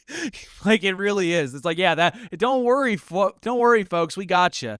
Now, I know a lot of you already got kicked off of Snap, so this isn't going to do you any good. But the couple of you that are left, you can buy a Costco chicken now. Don't you feel lucky? Here you go, peasants. And that's I all hope- for You need to have a Costco membership before you can buy the. And you need to show your birth certificate and your ID, and Yeah. you better hope those names match. I did not vote for Fetterman because I did not live in Pennsylvania the last time he was up for election. Boom. It's okay, you're shakalaka. Oh, I am so sorry. Next headline. Sorry, I just got done just like, shit, when was he? Had to And, do yeah. a deep dive into your own lore and figure out where the fuck was I? Exactly. All right. The House Oversight Committee is divided but open to the idea of a Maxwell pardon on the grounds that it would open up her to being able to share more Are you fucking kidding me? Yeah, just pardon the fucking monster. God That's fine. We all knew this damn was going to happen. No devils. one's surprised. Yep. It's not even worthy of Yeah. fucking talking about.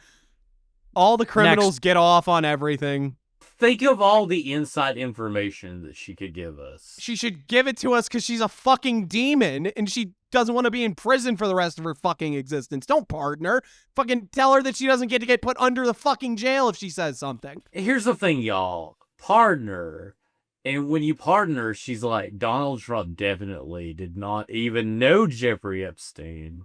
Even though there's multiple pieces of evidence saying Those so. are deep fakes. Yep. Those are deep AI. fakes. Those are deep fakes. AI. Donald Trump definitely did not suck Bill Clinton's dick because Jeffrey Epstein told him to. I definitely did not watch and film it. Literal demons. I hate them all. Get that shit out of my fucking face. Next headline.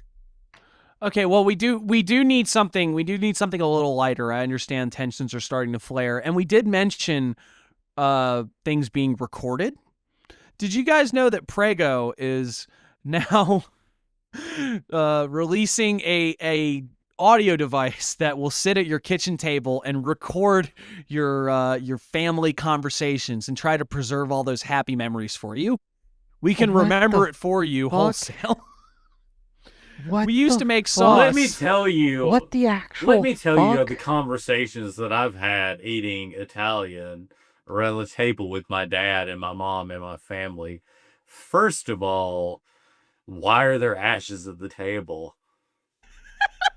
Oh.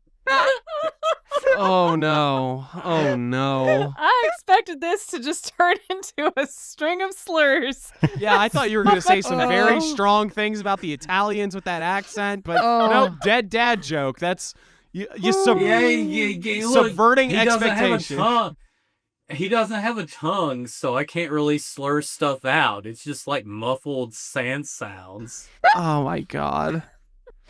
You just shake the urn until it sounds kind of racist. Yeah, it's like a magic 8-ball, but it's like a magic hate ball. Hate ball. Jesus Christ. Some poor kid is going to have the fight that led to their parents' divorce recorded by one of those devices. That's what I'm going to say. And it's probably going to be, God damn it, I told you if you use the shitty Prego sauce one more time, I was leaving. Oh my god. I thought that whole thing was a joke, so like I'm surprised to learn this is real news and not like an Onion article. Yeah. Yeah, it's insane. It sounds like a fake headline, and who knows, it could very well be a publicity stunt just to remind you that Prego exists. But got a shoe company that said they were pivoting to AI and their stock climbed like 400%. You know, oh my god. Just long enough for everyone to stop and go, wait a second, what do you mean you're going to start doing AI? You were making sneakers, son. No, And then yeah, it you know drops what? back down again. Never mind. You're right.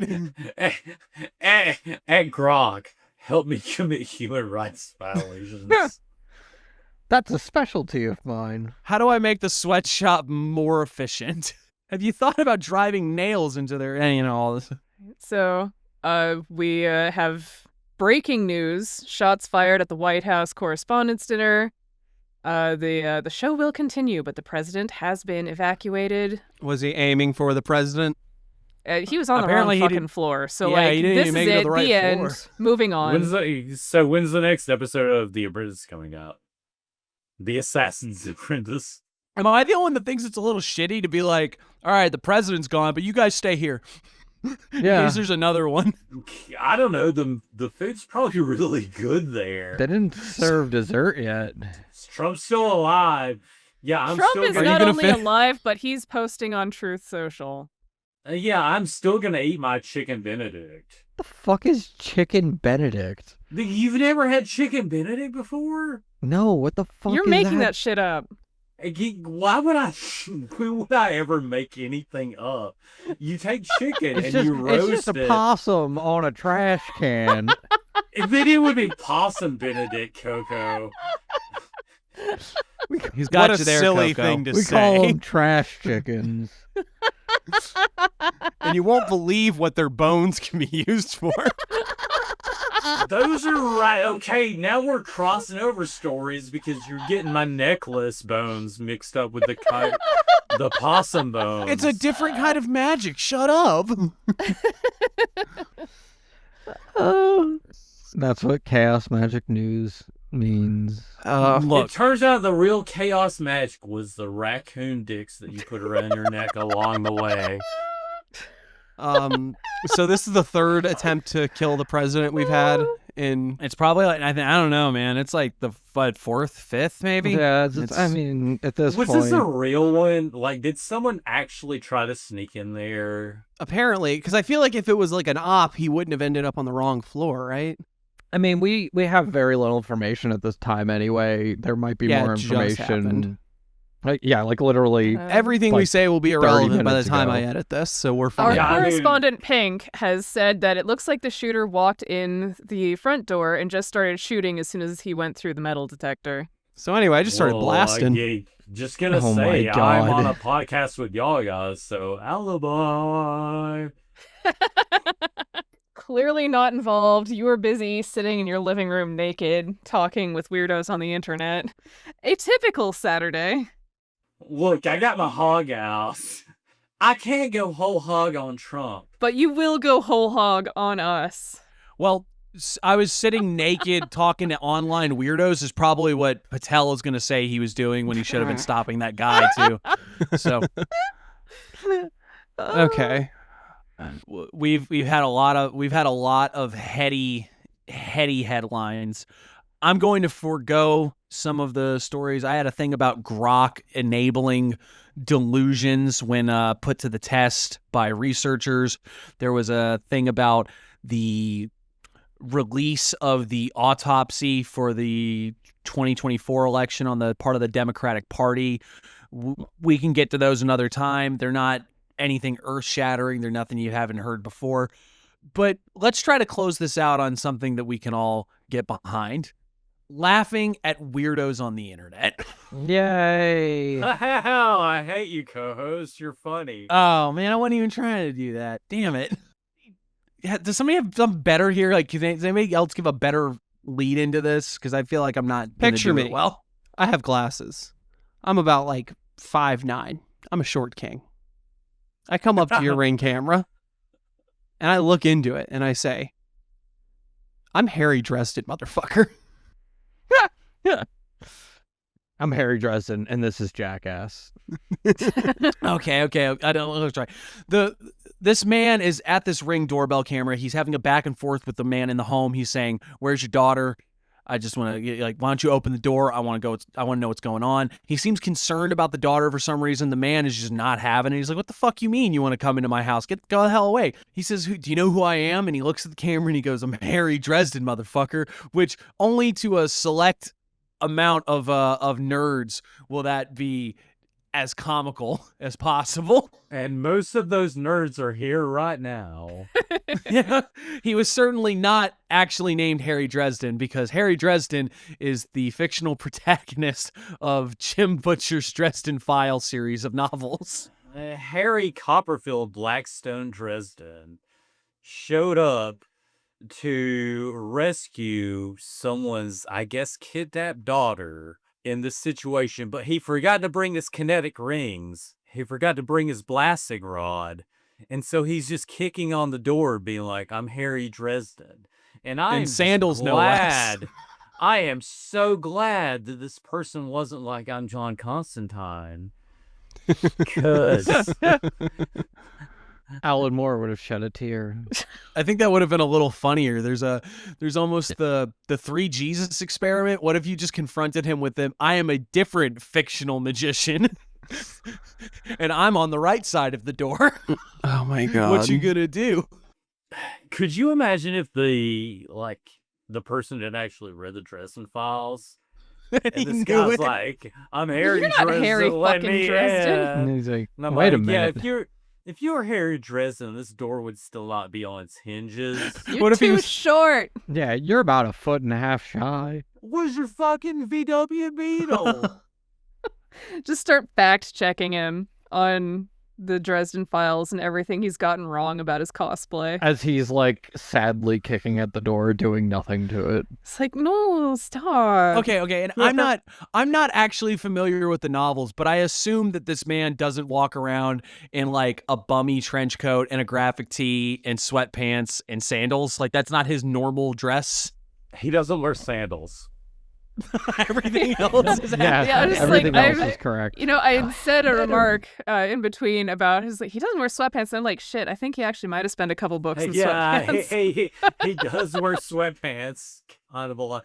Like the sandals is the only thing. He's usually got reasonable footwear involved, but yeah, missing some key artifacts and otherwise, yeah.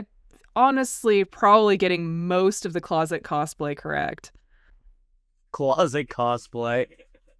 I don't make like Office references very often, but just the I'm Harry Dresden motherfucker just reminds me so much of the like, you don't even know my real name. I'm the Lizard King.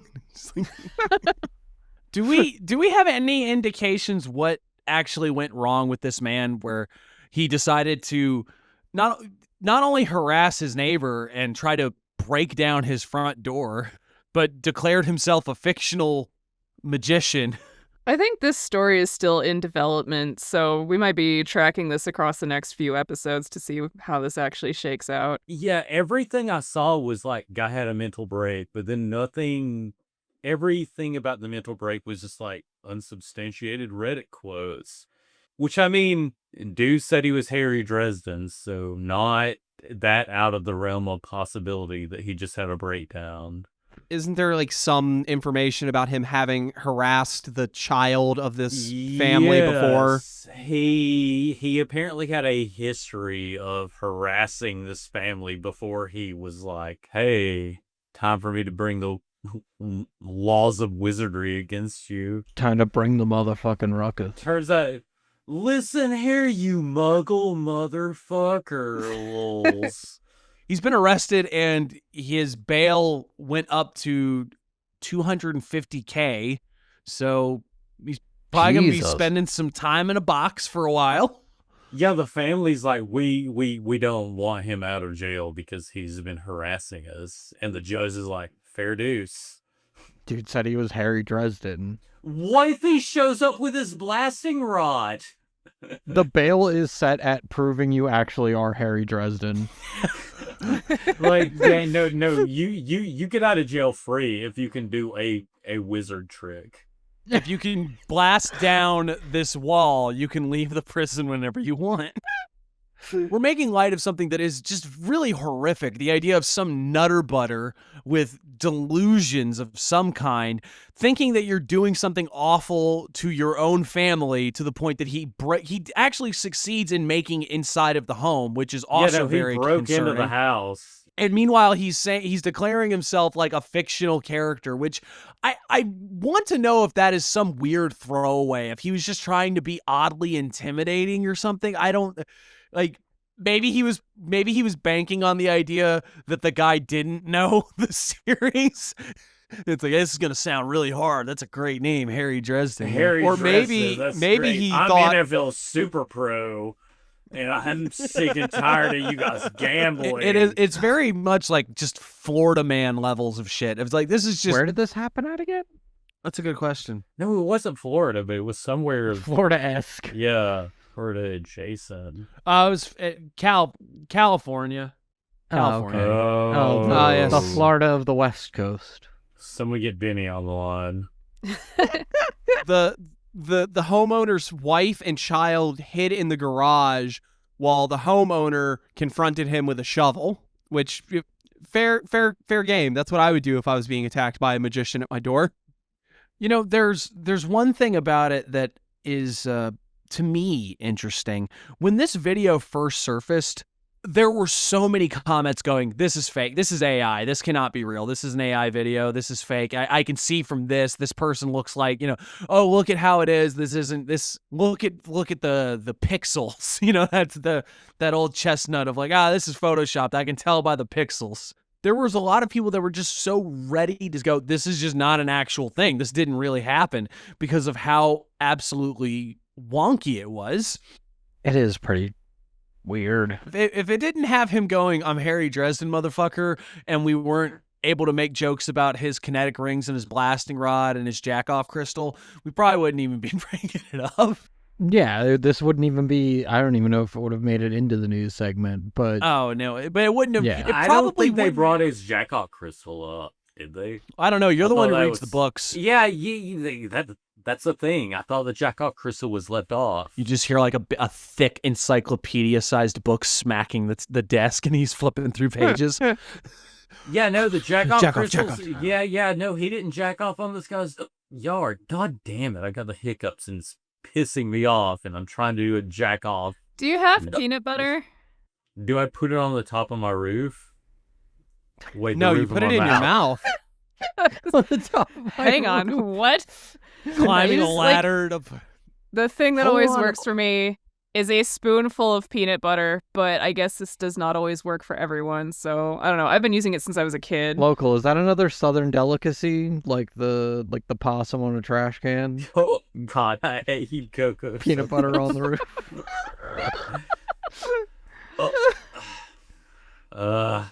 You know what? I'm just gonna be quiet from now on. No. God. Apparently you not, 'cause won't. you got the hiccups. Oh. Did you inhale the mic with you? Jesus. The guy's having hiccups. Let him, just give him a fucking second. No. I'll stop.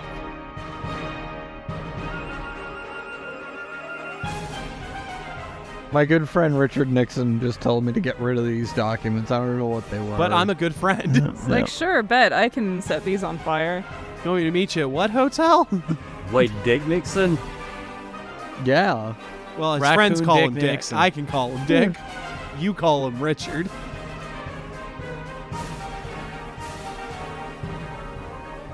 I didn't even think you guys hated Italians that much. Why can't you just edit it out like all the other ones? You put the hard R on the end of pasta.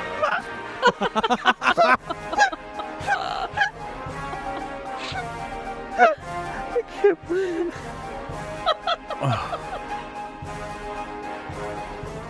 The second most drunk person ever to be in the White House. After Second only Thomas to Haig. Jefferson. No, Definitely after Hegseth. USS Grant, but good guess. Yeah, Grant is up there. Taft? No, I Man, don't think wasn't he was Taft? drunk. I bet Taft is one of those dudes that he was so massive he probably had to drink like a fucking handle before he even felt anything. All I know about Taft is that he was really fat and he had a teenage mistress, I think. He got stuck in the White House bathtub, and they had to nope. They had to cut the wall. They had to cut the wall open to get him right. I think Yeah, that's an why? urban legend. Your face is an urban legend. Ooh, Your mom is Got an 'em. urban legend. oh, got him. Most of these goddamn hiccups were an urban legend. It's a spasm of the diaphragmatic muscle, and so I think if you can expand your lower rib cage, if you've got that kind of bodily control, experiment Yeah, I'm not with Marilyn Manson. that. I That's ain't not gonna say what the fuck, dude. No, that was having his two lower ribs removed. Yeah, so he I'm could not the blow guy for the- himself. Also an urban I'm not the legend. guy for the Wonder Years. I ain't doing that shit. Wait, which ribs do you What? have to Which remove? guy from the Wonder What Years? the fuck are you even talking about? No, dude, bend backwards and expand take- your lower you rib take- cage. No, you take your ribs out, and that's how you... That's not how you get rid of hiccups. That's how Yeah. you blow yourself. And I wouldn't Apparently it recommend is, because I ain't hiccuped a second since I've been starting To blow talking yourself. about blowing myself. What's the next news story? What's the next news story? Local remove. Yeah. The Local news story. sucks own dick. And gets rid of hiccups. Local weirdo sucks own dick. You know, a little bit of dick on the roof will get rid of your hiccups, right? It's like that fucking Tennessee Williams show, Local Dick on a Roof.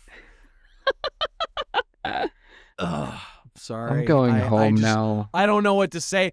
I have so lost the plot. I know we were doing the Harry Dresden story. I don't know where to finish. Where are we supposed to tail this off? We got so lost in the sauce here. The only thing I can suggest is that Kennedy gets the fucking dun dun na na na na na na na like shit, and give us a little fade out to and then 20 back to me just minutes later. Yeah, 20 minutes later. And I just don't understand how the fuck we even got here. I mean, we were doing headlines. We were doing fine. And then all of a sudden, oh, somebody got the hiccups. I gotta go to the bathroom. I really think that we should bleep. Harry Dresden breaks into someone's house. Just full on toddler hours in here. Genuine question. We've taken our clothes off. We're running around. Somebody's bitching about the hiccups. Yeah, it is. Everybody needs right. a snack and a drink and a bathroom break. I'm going to nap time. Look, I'm bare-ass naked, and I gotta go to the shitter.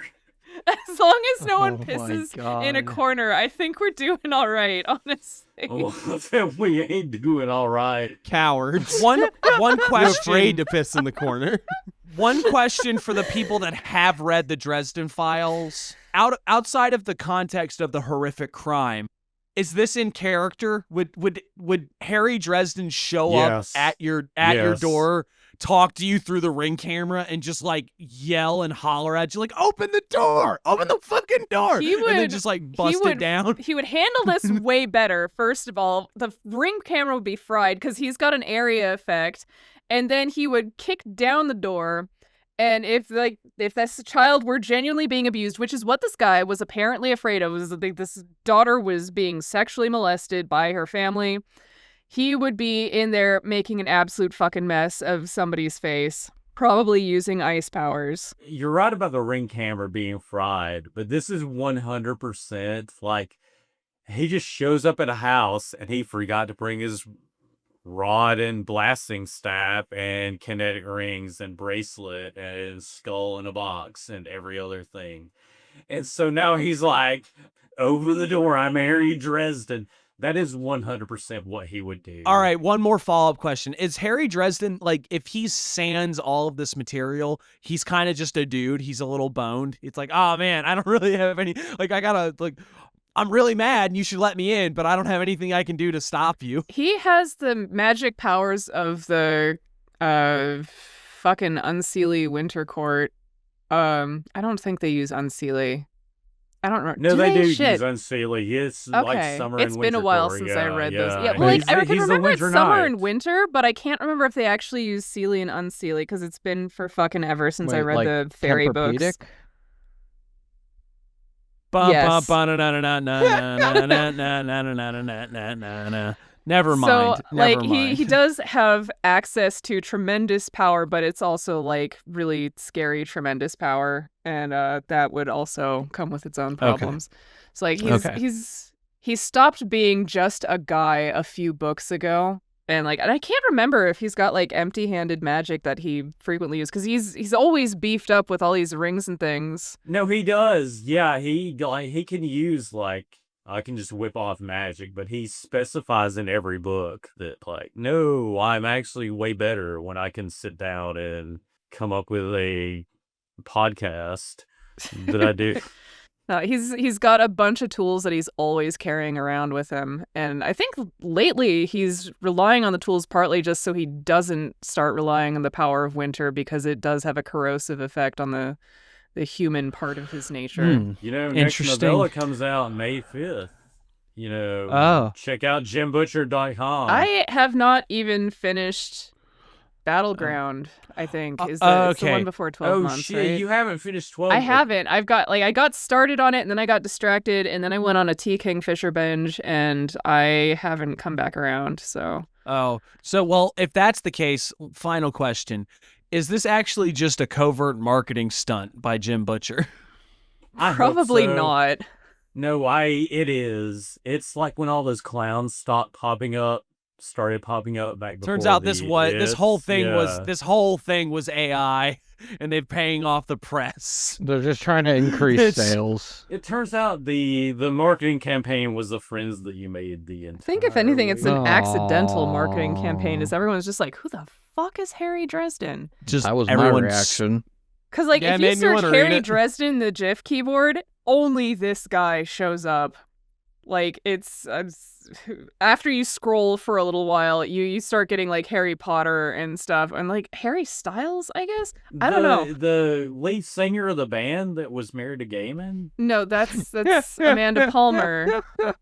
Wait, the girl that got murdered in Twin Peaks? No one was named Dresden there. Yeah, Harry Dresden's the drummer. No. Jesus. Yeah. Oh. I hate all of you, and this has been exhausting. I love you. News over.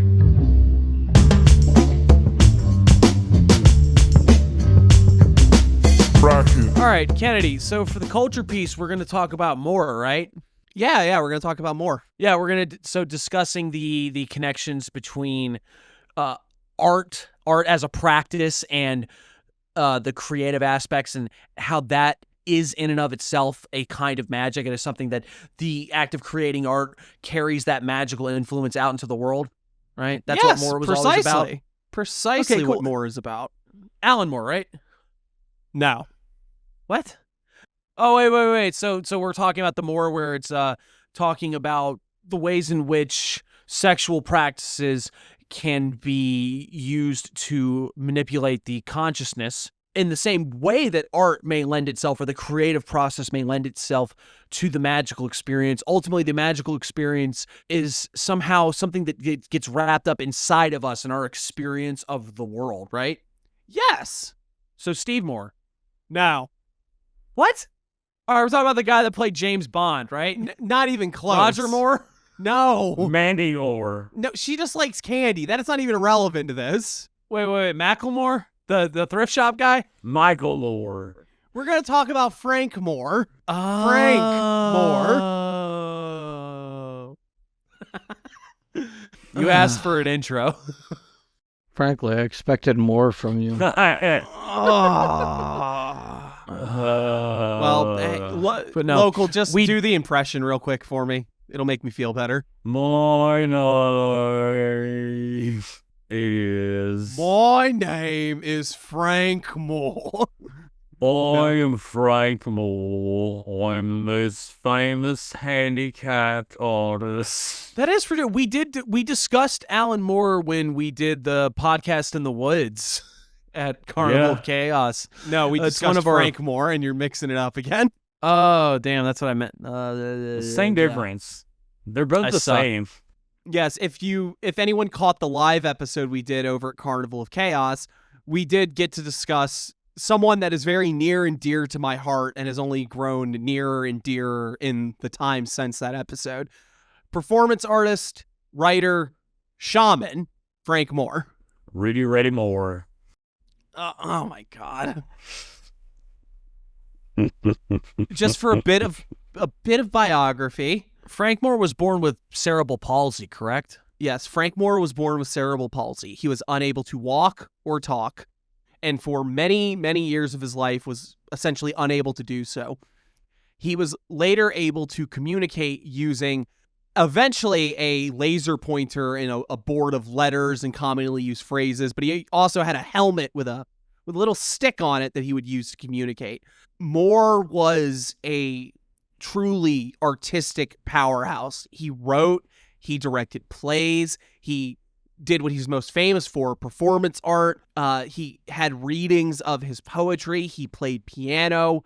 Anything that you can think of in an artistic sense, this man had some part in it. He also had strong opinions about magic too, right? That he did. From this first chapter of his sort of autobiography. But on another level, the cultural expectation had won by shaping reality, making me into a physically ugly cripple, a burden that no one would want. No matter what I accomplished, no matter how smart or warm or giving I would still be an ugly black hole, always taking more than I gave. I was stuck in that piece of cultural frame that I had accepted. The cultural expectation had won. I and everyone had lost because I bought into it. But there was a point when I was around 28, when one day I decided I did not want to be in a reality where I was ugly, where I could not give all I needed to give. It was simply not how things should be, not just for me, but for everyone. So I decided to act and think as if I were beautiful. I did not tell anyone of my decision, but within 2 weeks, people started telling me that I had physically changed. I used this feedback, this sign, to deepen the reality shaping. This new reality opened up new possibilities for everyone. I was lucky. I was never under pressure to be good at anything, to make money, to make it in the real world, to be polished, and the other distractions that other modern artists have to, or think they have to, deal with. So I could focus on having fun, on going into taboo areas where magical change can be evoked. In fact, a major reason why I am writing this is to encourage artists who have not been so blessed with bodies that mark them as misfits, to aspire to be misfits anyway, to do misfit art anyway, even if you are handicapped by your normal body. Your road is definitely harder than my road, but that's life. Frank has a decidedly idiosyncratic, but very fascinating understanding of a wide variety of topics, and chief among them, though you might not expect it based on the lauding of himself as a performance artist, a pioneer of sexuality, but he's largely a magical, esoteric, occult thinker. Well, just listening to that quote where he is describing the means by which his perception of his reality and his understanding, the framing that he existed in, gave way when he simply refused to go along with it. And granted, I've been one to refer to this as the elasticity of human potentials, rather than saying, oh, if you just think something hard enough, it will become so. But it does show that idea of our belief, our expectation, our understanding of the world we live in can be profoundly altered, and in doing so will create new revealings, new potentials. Right in that quote is very occult thinking right at the root. Oh yes, this is stuff that people like Robert Anton Wilson and Christopher Hyatt would love. This is the sort of thing that takes the mundane reality that we exist in and opens it up to a world of, as he called it, magical change. We could pick any number of things from Frank's ridiculously large catalog to talk about, but just for this episode, I thought I wanted to talk about an essay that he wrote. It's in a book that he created called Chaotic Magic. This is the revised edition of that, and this is an essay that he wrote and he was giving out sort of towards the end of his major magical work, as I would call it. He, like many occult thinkers of the 60s, Frank has his moment where he kind of stops worrying so much about magic and is more interested in other things. Raw had it. Raw started teaching maybe logic. Hyatt had it. He became far more interested in giving people Reiki and body work. But this essay, The Magical Art of Doing, is something he wrote in 89. And I just wanted to talk about it because it's episode 69. Frank Moore, if you haven't picked up the context clues of what we're saying when we say performance artist and sexual pioneer, Frank's major work is very much rooted in human sexuality, has this concept of aeroplay, which is the idea of human sexuality and erotic behavior divorced from the linear pursuit of orgasm and sex, as it were. He has this wonderful quote that I don't have time to find where he talks about the orgasmic potential of, a dog getting its belly rubbed. And he essentially builds on this sort of idea of human bodies and pleasure for their own sake. And that's much of what his performance art is about in various ways. There's lots of different things we could talk about. He had what was ostensibly a music review where they would sing songs and do stuff, but what they would really be doing is doing this sort of aeroplay stuff on stage while singing and having a good time and stuff. But so performance for Moore is something that's not only profound on a level of artistic expression, but it's intrinsically tied up with magic for him. And that's a lot of what this essay kind of touches on. I guess it's the opening quote he gives is kind of good, so we might as well read that if we're going to read anything, and then kind of go from there. The poet is the last person who is still speaking truth when no one dares to. The first person begins shaping the new consciousness when no one else has begun to sense it. These are two of the most essential human functions. Pound once said, "Artists are the antennae of the race." Whether or not we have an audience, the strong visioning and shaping of a master poem informs the conscious of generations to come. Diane DePrima. Moore begins talking in this essay about the power and the effect of art and where it actually comes from. Specifically, he brings it to the idea of how, particularly in America and the West, we have an idea of art as a consumable, an object, a product. We see art as the painting that is done and then put up in a gallery and shown to people. We take it in, we see it. Where for Moore, what art actually is the doing. He connects this to magic almost immediately. The very act of doing changes the whole universe. This is a key principle of magic. By doing a ritual or speaking a spell, you can affect change. Painting a picture, doing a dance, writing a poem, any act of art can be a magical ritual, the doing of which has non-linear effects. You'll see, if you read this article, that non-linear effect is sort of the, you know how every occult person has the spooky terms that they use? Peter Carroll, R.I.P., talked about etherics a lot.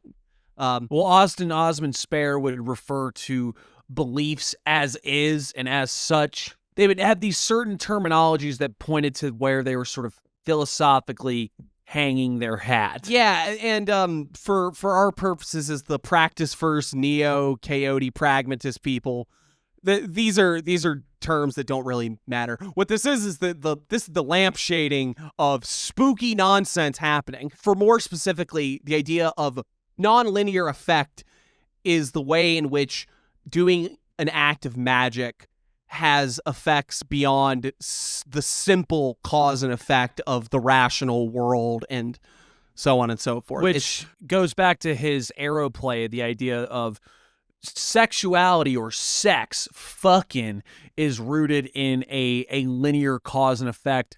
And in a way, a consumable or a product or an end goal, a process that begins with friction and ends with a towel. You know what I mean? That's a great way of putting it. And he's describing the ways in which these non-linear effects, these non-linear experiences are able to be induced, or at least your perspective of them as non-linear occurrences are able to be viewed. In the same way that he talks about, well, art is in the West a product, an end goal. It is a stain on the towel. Doesn't do justice to the whole process, to the experience, to the ways in which pleasure and sensation were all bundled up to produce this. And he looks at art the same way, is that the very experience of the artist, everything that they had to do to create, to get here, that was the doing. That was the big deal. That was the art. This is just what's left over.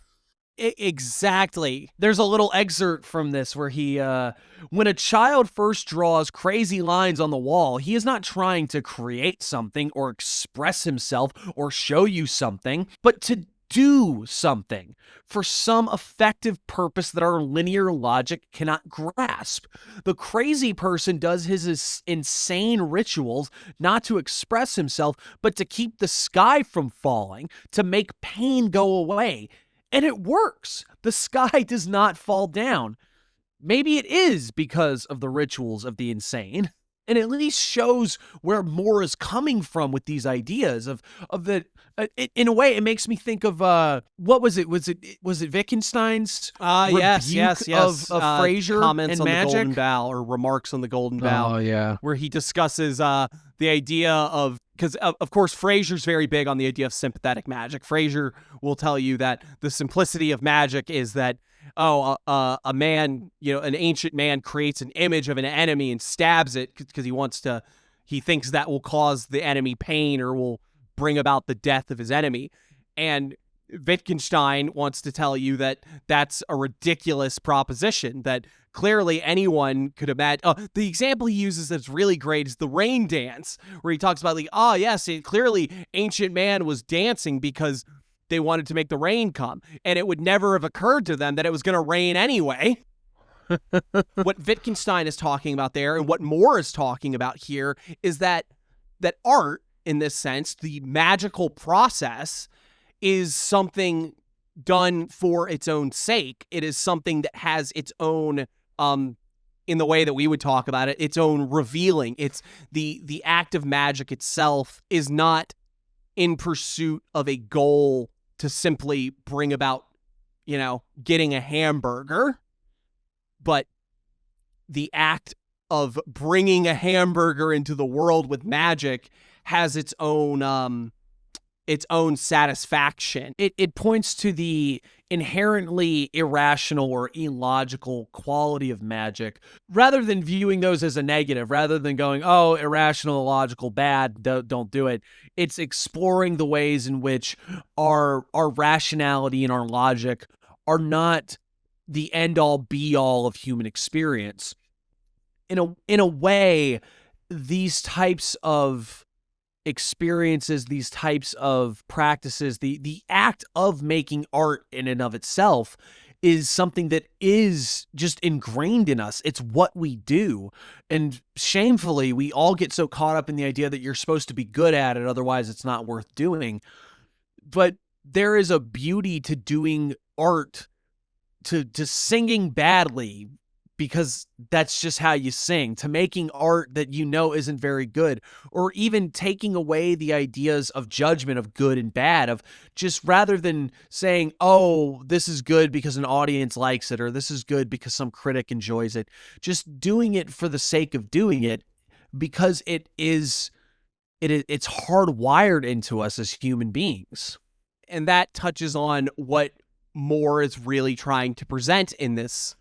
He's presenting the idea of what he calls private performance. Connects this back to, again, we're not even that deep into the damn essay yet.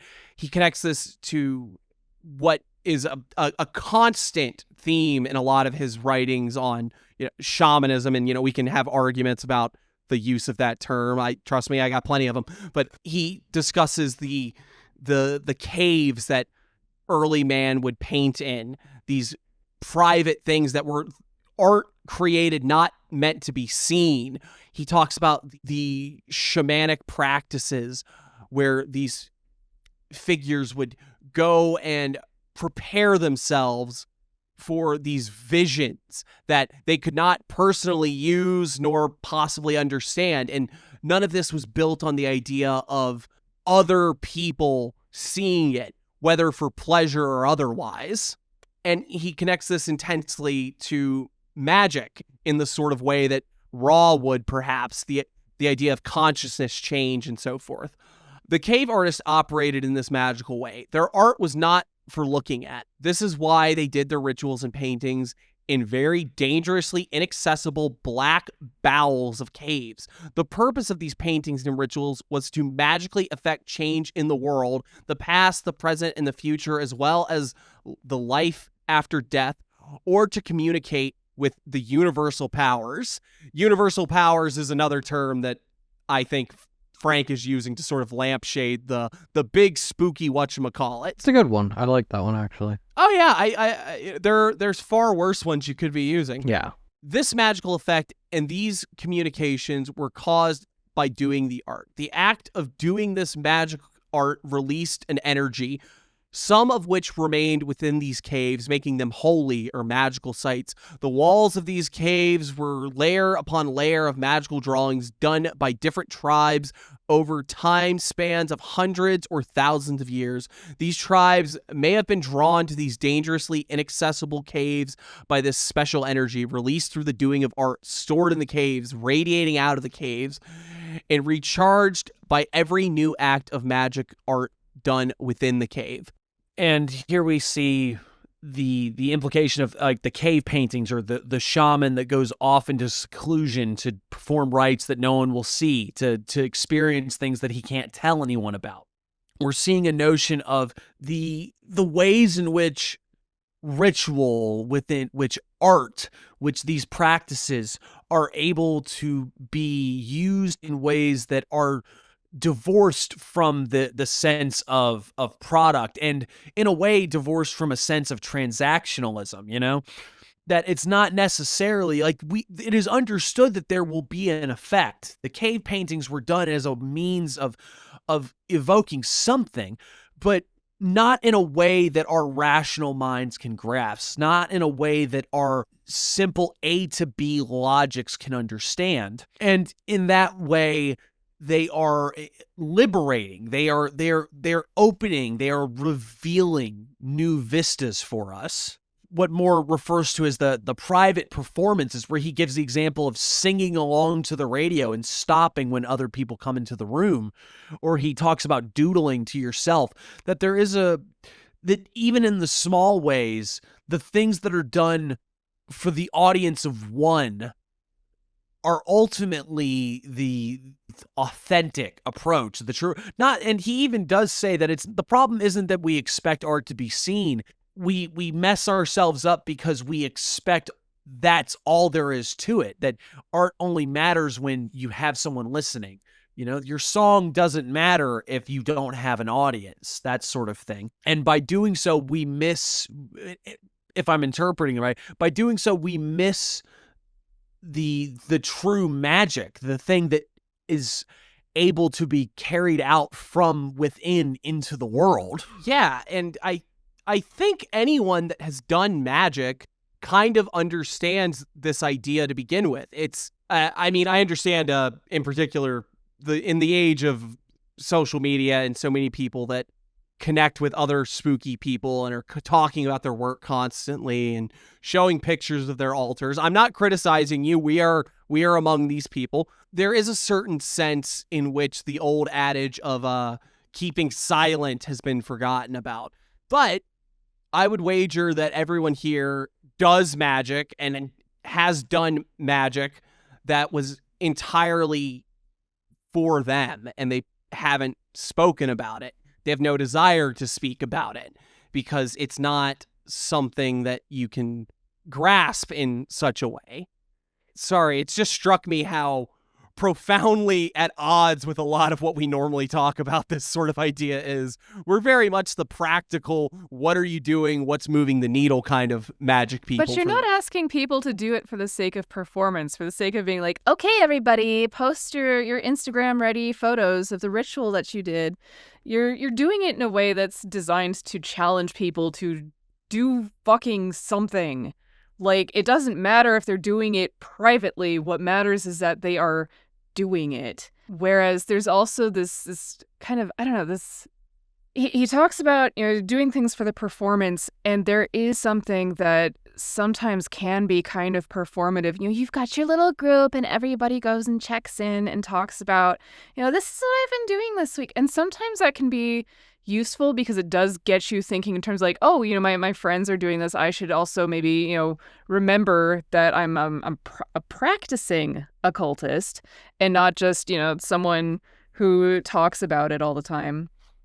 But it does reach this point where it becomes kind of performative. It becomes the thing you're doing because you're excited to tell your friends that you did it later. Yeah. I have to have enough woo-woo cred to show everyone. Yeah. And then it's like, you know, well, I've spent, you know, X number of years doing this and blah, blah, blah. Like, this is, you know, where it does become, you know, again, very performative.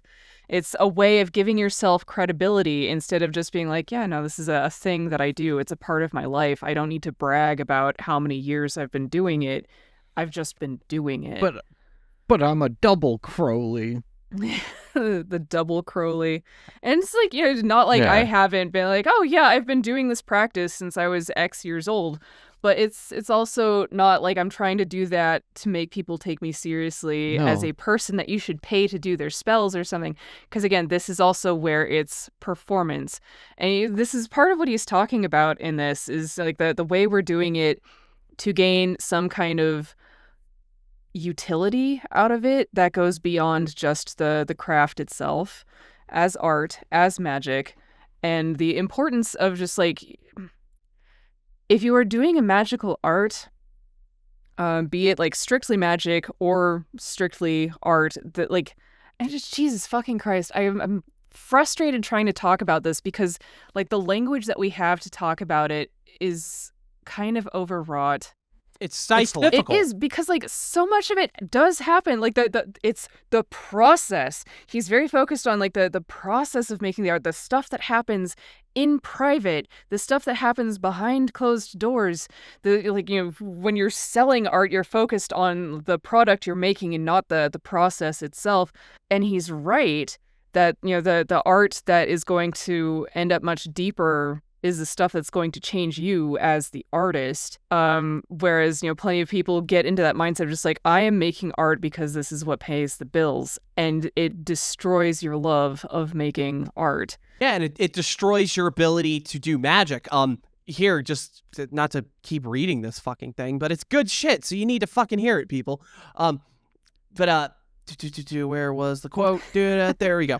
The hidden ritual not only kept me from insanity, some people will say that makes it therapy, not art, but open non-linear routes of possibility, not only for me, but for everyone. The private performance gives the artist freedom from limits and shoulds and morals, so she can go beyond where the society or culture or the consciousness has reached to connect with the universal power. By doing this, she brings a new universal area into this reality.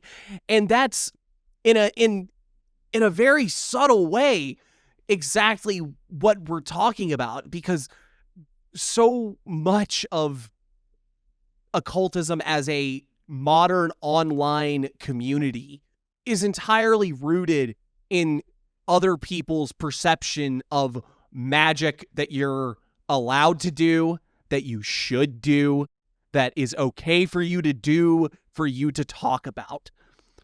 And co-host, who does this make you think of? Really? Because I'm curious if your brain's going in the same place that mine is. I don't actually know where you're going with this one, then. Michael Berdio. Oh, yeah, of course. Oh. So much of what Michael Berdio's concepts of art in relation to magic relates back to the same sort of transgressive quality of magic that gets lost. It's why Michael Berdio has the famous quote railing against the OTO and saying that, I'm going to sodomize them in the ass and stuff. He's like, they're not doing real magic. We're here for good times and power, because what Berdio sees as potential good in occultism often comes down to the same sort of Moorian idea of these private performances where the individual is liberating themselves from the constraints that we see at the time for Berdio within the greater magical community. Say nothing of the fact that Berdio had his Karanzan club where he got to be the top dog and do all the transgressive shit that he thought was okay. But in that, we also see within the occult community that we are all ultimately a part of now, where so much of it is built on shoulds and moralizing and what's okay for you to do and why you should be doing it. Ultimately, what makes private performance for Moore so important is that it's not something that has to be kept in the caves, as it were. In a certain sense it does, but Moore goes on to basically describe that, like, oh yeah, all those public performances I do with like all the people watching me do all this crazy stuff.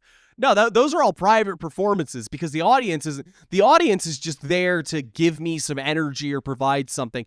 What's really going on is the experience, the doing that's happening for me and the people that are on the stage. He talks about blindfolding people and the sort of experimental, sexual, artistic sort of things that happen, and he makes the observation that the real art is what's happening for that person, the experience they're having, where the changes in the magical forces can actually operate. This is that bringing a new universal area into reality, as he calls it. That's what I think Brookhouse is touching on, where they're discussing how a lot of this for us in the contemporary age in occultism end up being performative, where we're doing things for other people to see, and we're doing these practices in a way that are not even just so you can brag about it or have some sort of validation, but you're operating and doing magic in a way that is acceptable to people, because you're not going to tell them that you're doing really crazy shit that makes no fucking sense, because you'd be looked at like a crazy person. You get called a nutter butter and you get laughed out of a Discord. That's what happens when you really start touching on the crazier elements of a practice.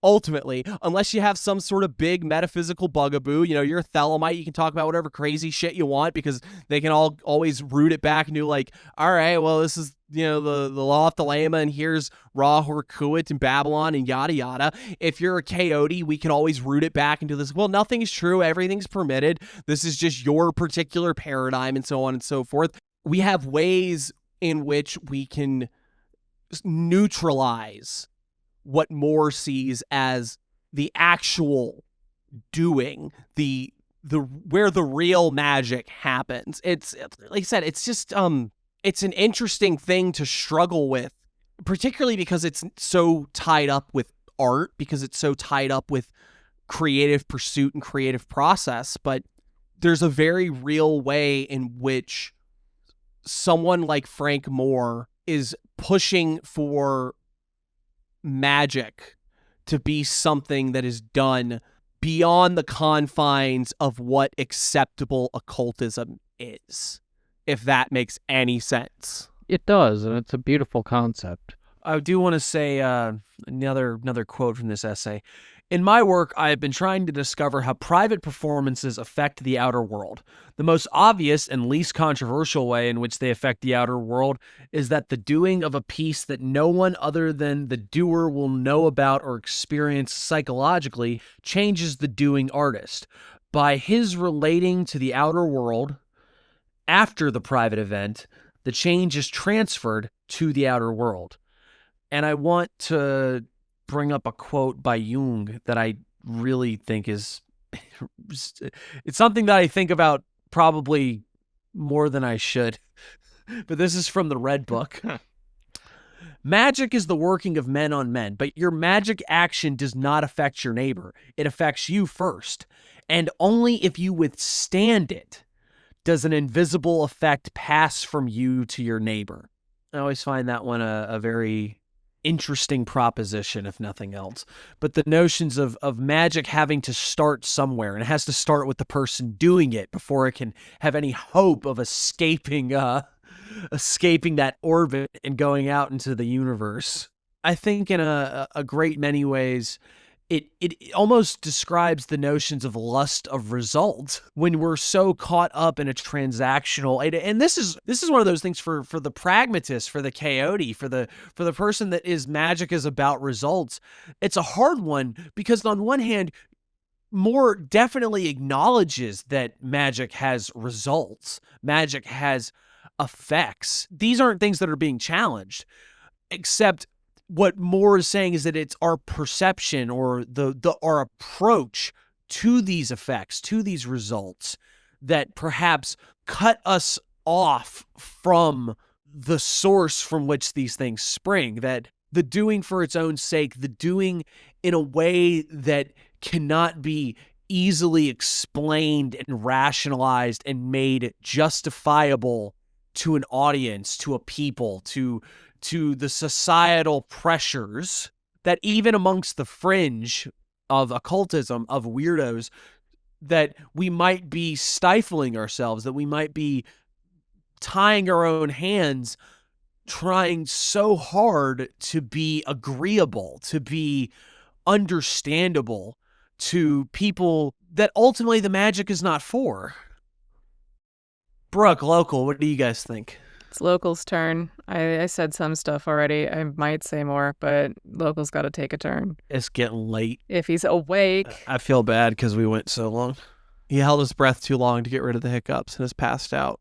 I hope he's okay. Is it muted? Does he know he's muted? Did he mute himself and then now he doesn't know he's muted? Local. Well, he should now because we're yelling at him. Is he off What having the fuck big... are you There talking it about? is. Where the fuck were you? Were you off having the big sex? No. The big sex? Just le petit more. Wait, the what? Wait, Le Petit Moore? Oh, god damn it. There's so many of them. Uh-huh. You're welcome. Oh. It took a second to click, but I was like, that's a good one. Local, do you have any thoughts on this essay as a whole? Like, No.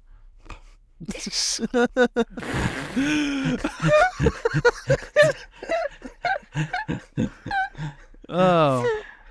Local, as someone that has done occultism very much in a No. lot of... No. No, you haven't? No, I don't have any ideas. I burned myself out on the news. I'm out of energy. I want a nap. I'm over ideas. I mean, I've been enjoying reading this essay in light of, stuff I've been doing around here lately. And I mean, like, there's something about approaching taboo, just like, we're all sitting here in our nothing. Hey. Like, not even our skivvies at this point. And like, this is a little bit taboo. Just like, oh gracious, like, fine, be naked while you're talking with your friends, but you're not supposed to tell them, let alone arrange for all of you to be naked together on purpose at the same incredibly time. strange. That's weird. Like, what fucking purpose does this serve? And to describe it to the audience too, of like, hey, I know you can't see it, but just like, hold on, listen.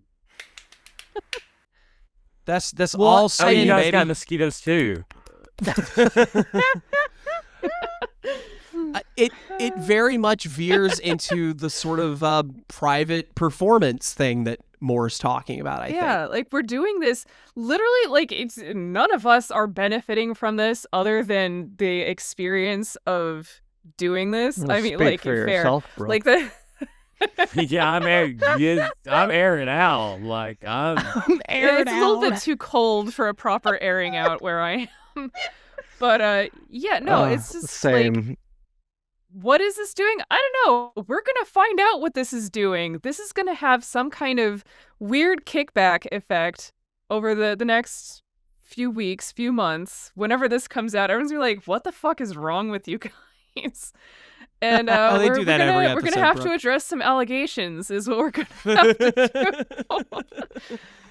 But then, like, I was telling you guys before we got started, I have been, I got possessed by some weird act of muse and started hollowing out a book. And, like, books are sacred. You're not, like, I went to college for writing, and, like, my professor there was like, you should definitely write in the margins of your books to, like, reflect to yourself on what you're reading. And, like, he was like giving us photocopies of stuff out of books. And for me at the time, it was like, I cannot write in books. This is unacceptable behavior. Oh no, like, I was raised by a librarian. You do not do those sorts of things to books. And I got over that. I don't do it frequently, but I will sometimes mark up books. And, sometimes, with the intention of, like, this is an easy book to replace. I do not need to stress myself about it. But then I got this hardcover book. It was, just, like, beaten up library book. Its cover's getting kind of ragged. And I've had it for at least a couple years now, I think. And I finally just like got possessed by the idea of like, I'm going to hollow out this book. I'm going to turn it into a gun glamour. And I started cutting it out with an X-Acto knife, and it's still in the midst of being turned into a proper gun glamour. But now I've got all of these pages that I am also now cutting up and turning into a cut-up experiment. So we've got, like, the taboo and then, like, the thing that I am making purely for my own sake. Because, like, I am not making big art projects out of this. I am just fiddling around with cut-up paper for my own edification. And I'm enjoying myself, and I'm pretty sure it's doing something to me, particularly just, like, confronting that taboo of, like, you're not supposed to damage the books. Like, this is breaking something inside of me, and I don't know what that's going to mean for who I am 6 months from now, but I'm sure it's going to be interesting. Like, even talking about it now, this was thoroughly unplanned. I'm just like, part of me is like, shut the fuck up. Why bring this up? But it's like, it's relevant. No, and it's so it related, does feel yeah. like valid material, but like now I'm making the performance public. Now you all know that I'm doing this thing. But you were doing it before, and like we already established, a public performance can be a private performance. It comes out from the root of it. It's the doing that we do for ourselves. And if somebody hears about it or somebody sees it, well, happy. I'm happy for you. I hope some good comes out of it.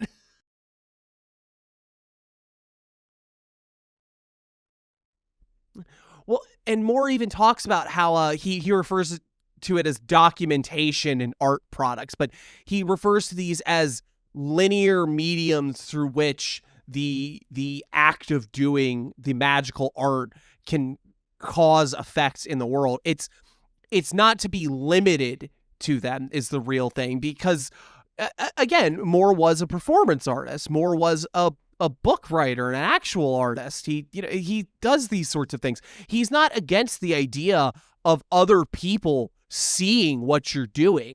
What Moore is trying to present is a reorientation of what the artist is actually about. And again, nice quote here about it, I think. This will kind of touch on this, I guess. All the qualities and hidden channels of affecting, healing, changing, dreaming, myth, giving powers that we have seen in private performance are also present in public performances. But in public performances, layers of seduction, limitation, consideration, taboos, morals, ways of being politically correct are laid on the art and the artist by the power of either the establishment or the alternative power systems of the present society, or both. When I do a public piece, I am not swayed by how many people come or how many walk out, because I am still functioning and rooted in the channels of magical change that I became aware of by doing private performances. This rooting in private rituals gives the artist freedom from and weapons against the corrupting concerns of money, fame, competition, good taste, acceptance, and the search for an audience. This freedom is important in shamanistic art, which is art that acts for nonlinear change, because by bringing new dreams, new myths, new visions into society from the universal underworld, it will radically change society.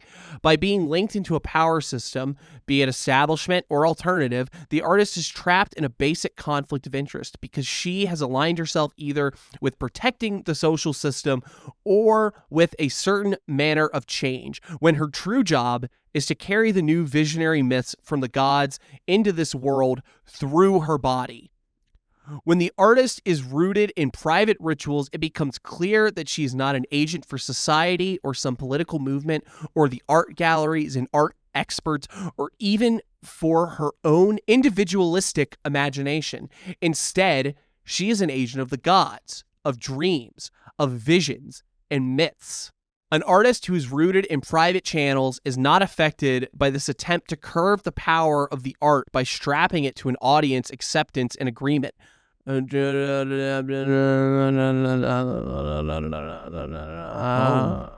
remember that part of the essay. I'm sorry. I think I got a bad copy here. It just says for about 3 more pages. Anyway. Oh no, that's the name of the castle. This I think kind of goes back to the dangers of being a magic person in the world, full of other magic people that you get to talk to online and have a good time with, and you can talk about your magical ideas, and they get to tell you what's okay. And they pay you $5 a month, right? No. I'm not hampered by those people at all. In fact, if you believe I am, go ahead and give me about 25 more right now.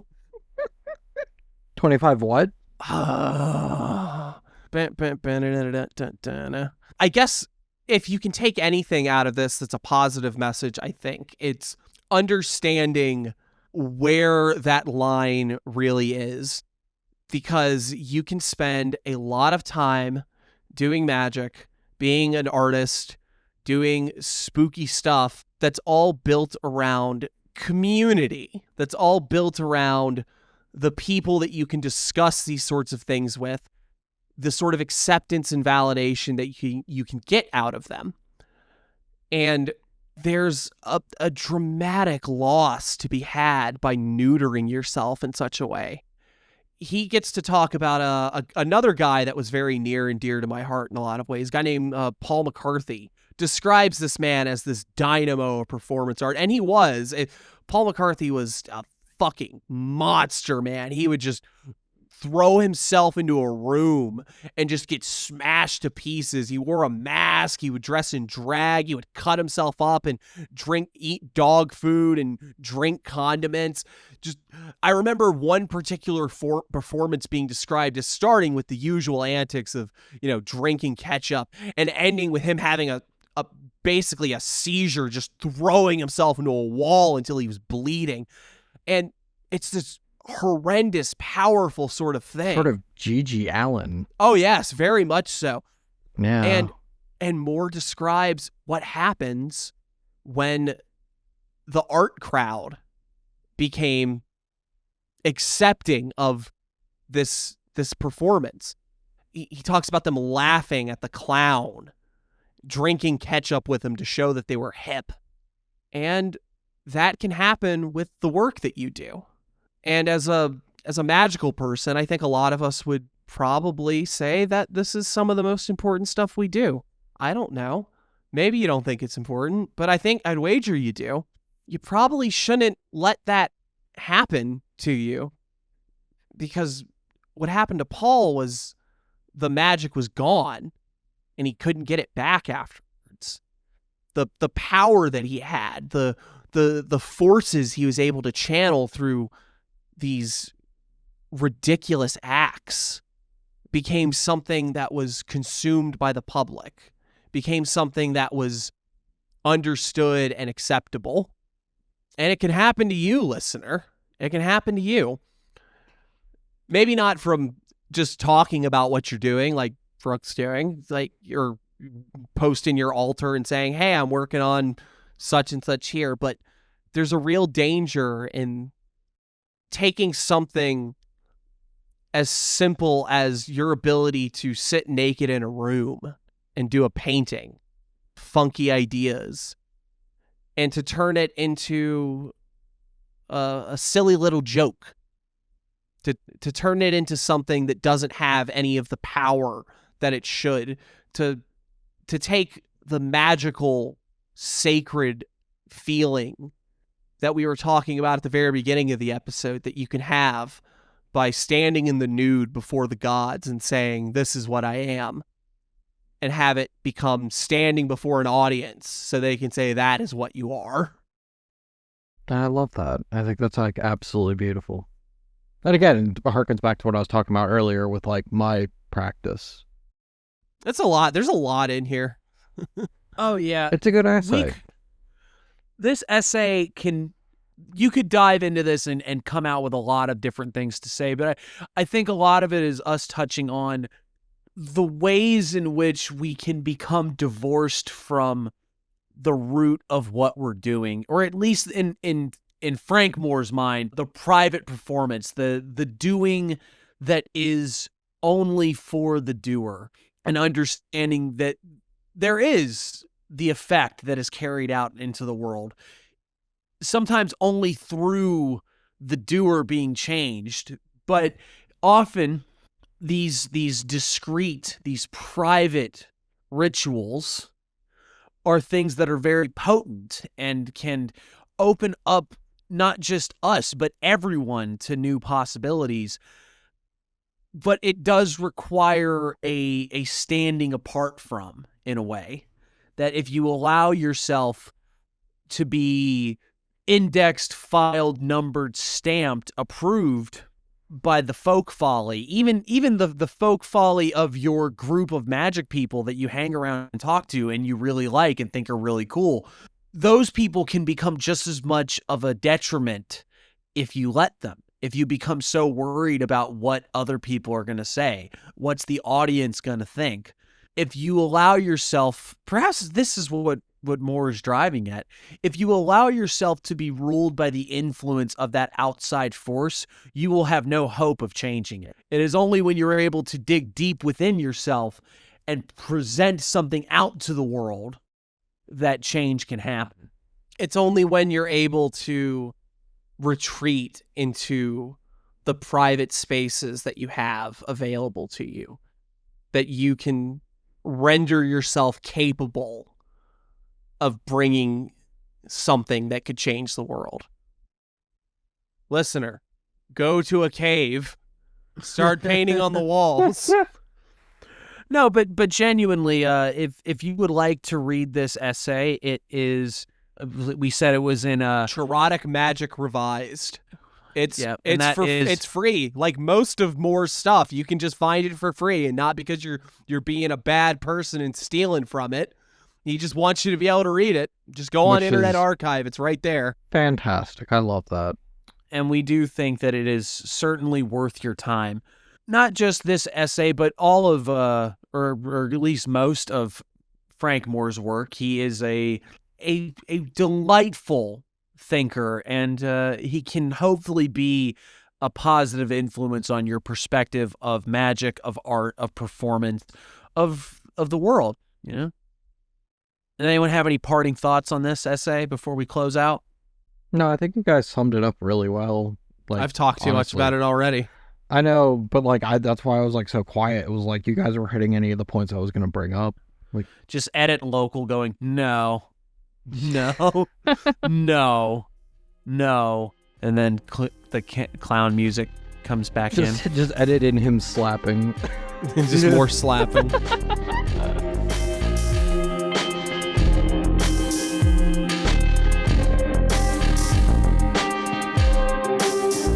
This episode has gone on a tad long, I think. Long enough. Because somebody can't be trusted to adhere to the 2-sentence rule. Perhaps we'll sidestep this, the how goes the work this go around. Just assume everyone is doing a private performance. Oh boy. If you did enjoy this and you would like... No, you're not doing it right. You fucked it up, and that's why you're fucking it up. What? You fucked it up, and that's why you're fucking it up. Well, it's true. Once you fuck it up the first trip, like, you just keep fucking it up because part of you is like, no, go back, and another part is like, no, bulldoze on. So, with that, this has been Chaos Magic News, the only podcast that has been entirely naked the entire time, if that wasn't obvious to you already. If you too would like to get in the nude and do the things you do, well, I don't know. I don't think going to Chaos Magic News is really going to help that. But if you go to our website, you can find links to more of the episodes of the podcast, links to the interview series, the occasional article for your perusal. If you just like a spicy meme, or if you'd like to be updated as episodes come out, you can find us on Facebook and Instagram at Chaos Magic News. You can find us on Blue Sky at CMN Pod. If you'd like to just come rub elbows with us, perhaps we'll be wearing clothes, perhaps we won't. But you could find us at the Chaos Magic News Discord. Come on in, the water is fine. And if you enjoyed this and you want to know how the hell can I show my appreciation and possibly get a little something for it, for $5 a month, you can be a member of the Chaos Magic News Patreon, where you will get access to exclusive bonus content. we just dropped another watch along going over an old 80s video about Satanism and witchcraft that features Ed and Lorraine Warren, among other things. It is an absolute laugh riot. We've also got a sort of revisiting of Lieber Nolan's Psychonaut that's coming down the pipeline. Which has become oddly pertinent, I suppose, given the circumstance. Very, very true. But all of that will be there. And also, you'll get your name read right here. Thank you, Liz, I guess. Thank you, Cios93. Thank you, Pope Loki Satyr the 23rd, LLC. Thank you, Obsfleck. Thank you, Alexander. Thank you, Acolyte 1 of the Ice Magic Meditation Society. Thank you, Cursed T. Thank you, Fyodor Krasny. Thank you, Tentathena. Thank you, Tremov. Thank you, Tangy Darling. Thank you, DD Destruction. Thank you, Toziel Obscurus. Thank you, The Lavender Ghost. Thank you, Tommy Kelly. Thank you, Clodius. Thank you, Cyrenix Flux. Thank you, Eric the Wizard. Thank you, Marcio Mendoza. Thank you, Archaic. Thank you, Sneaky Llama. Thank you, Melius. Thank you, Coffin Emoji Sparkle Emoji. Thank you, Mother Hysteria. Thank you, Rowan of Birch Groves. Thank you, me. Thank you, Inco. Thank you, The Frog from Chrono Trigger. Thank you, Fast Eddie 666. Thank you, Benny Adeline. Thank you, Lapsod. Thank you, Flint Dibble. Thank you, Tara. Thank you, Helicon. Thank you, Endocrine Bandit. Thank you, Ayatollah AGP93. Thank you, Arimal. Thank you, Salab. Thank you, J. Eric Murphy. Thank you, Phase In Out. Thank you, Alicia Shaw. Thank you, Serena St. Sinclair. Thank you, Harry Siraj Dari. And thank you, Agatha Not Agatha. And that list gets longer every time with new and fresh faces, and we can offer you nothing but our humble thanks, and with your consent, a little kiss on the forehead. With your consent. With your consent. And I suppose with all of that, there's nothing else to say. Who would like the last word? Chaos Magic News, the world's first and only occult all-nude review. Chaos Magic Nudes. Oh, I get it. Hilarious. How did we make it to the end of the episode before making that joke? I don't know, it just popped in my head and I was like, this is perfect. Genius. All right, thank you all so much for listening. We will see you next time. Bye-bye. Bye-bye for now.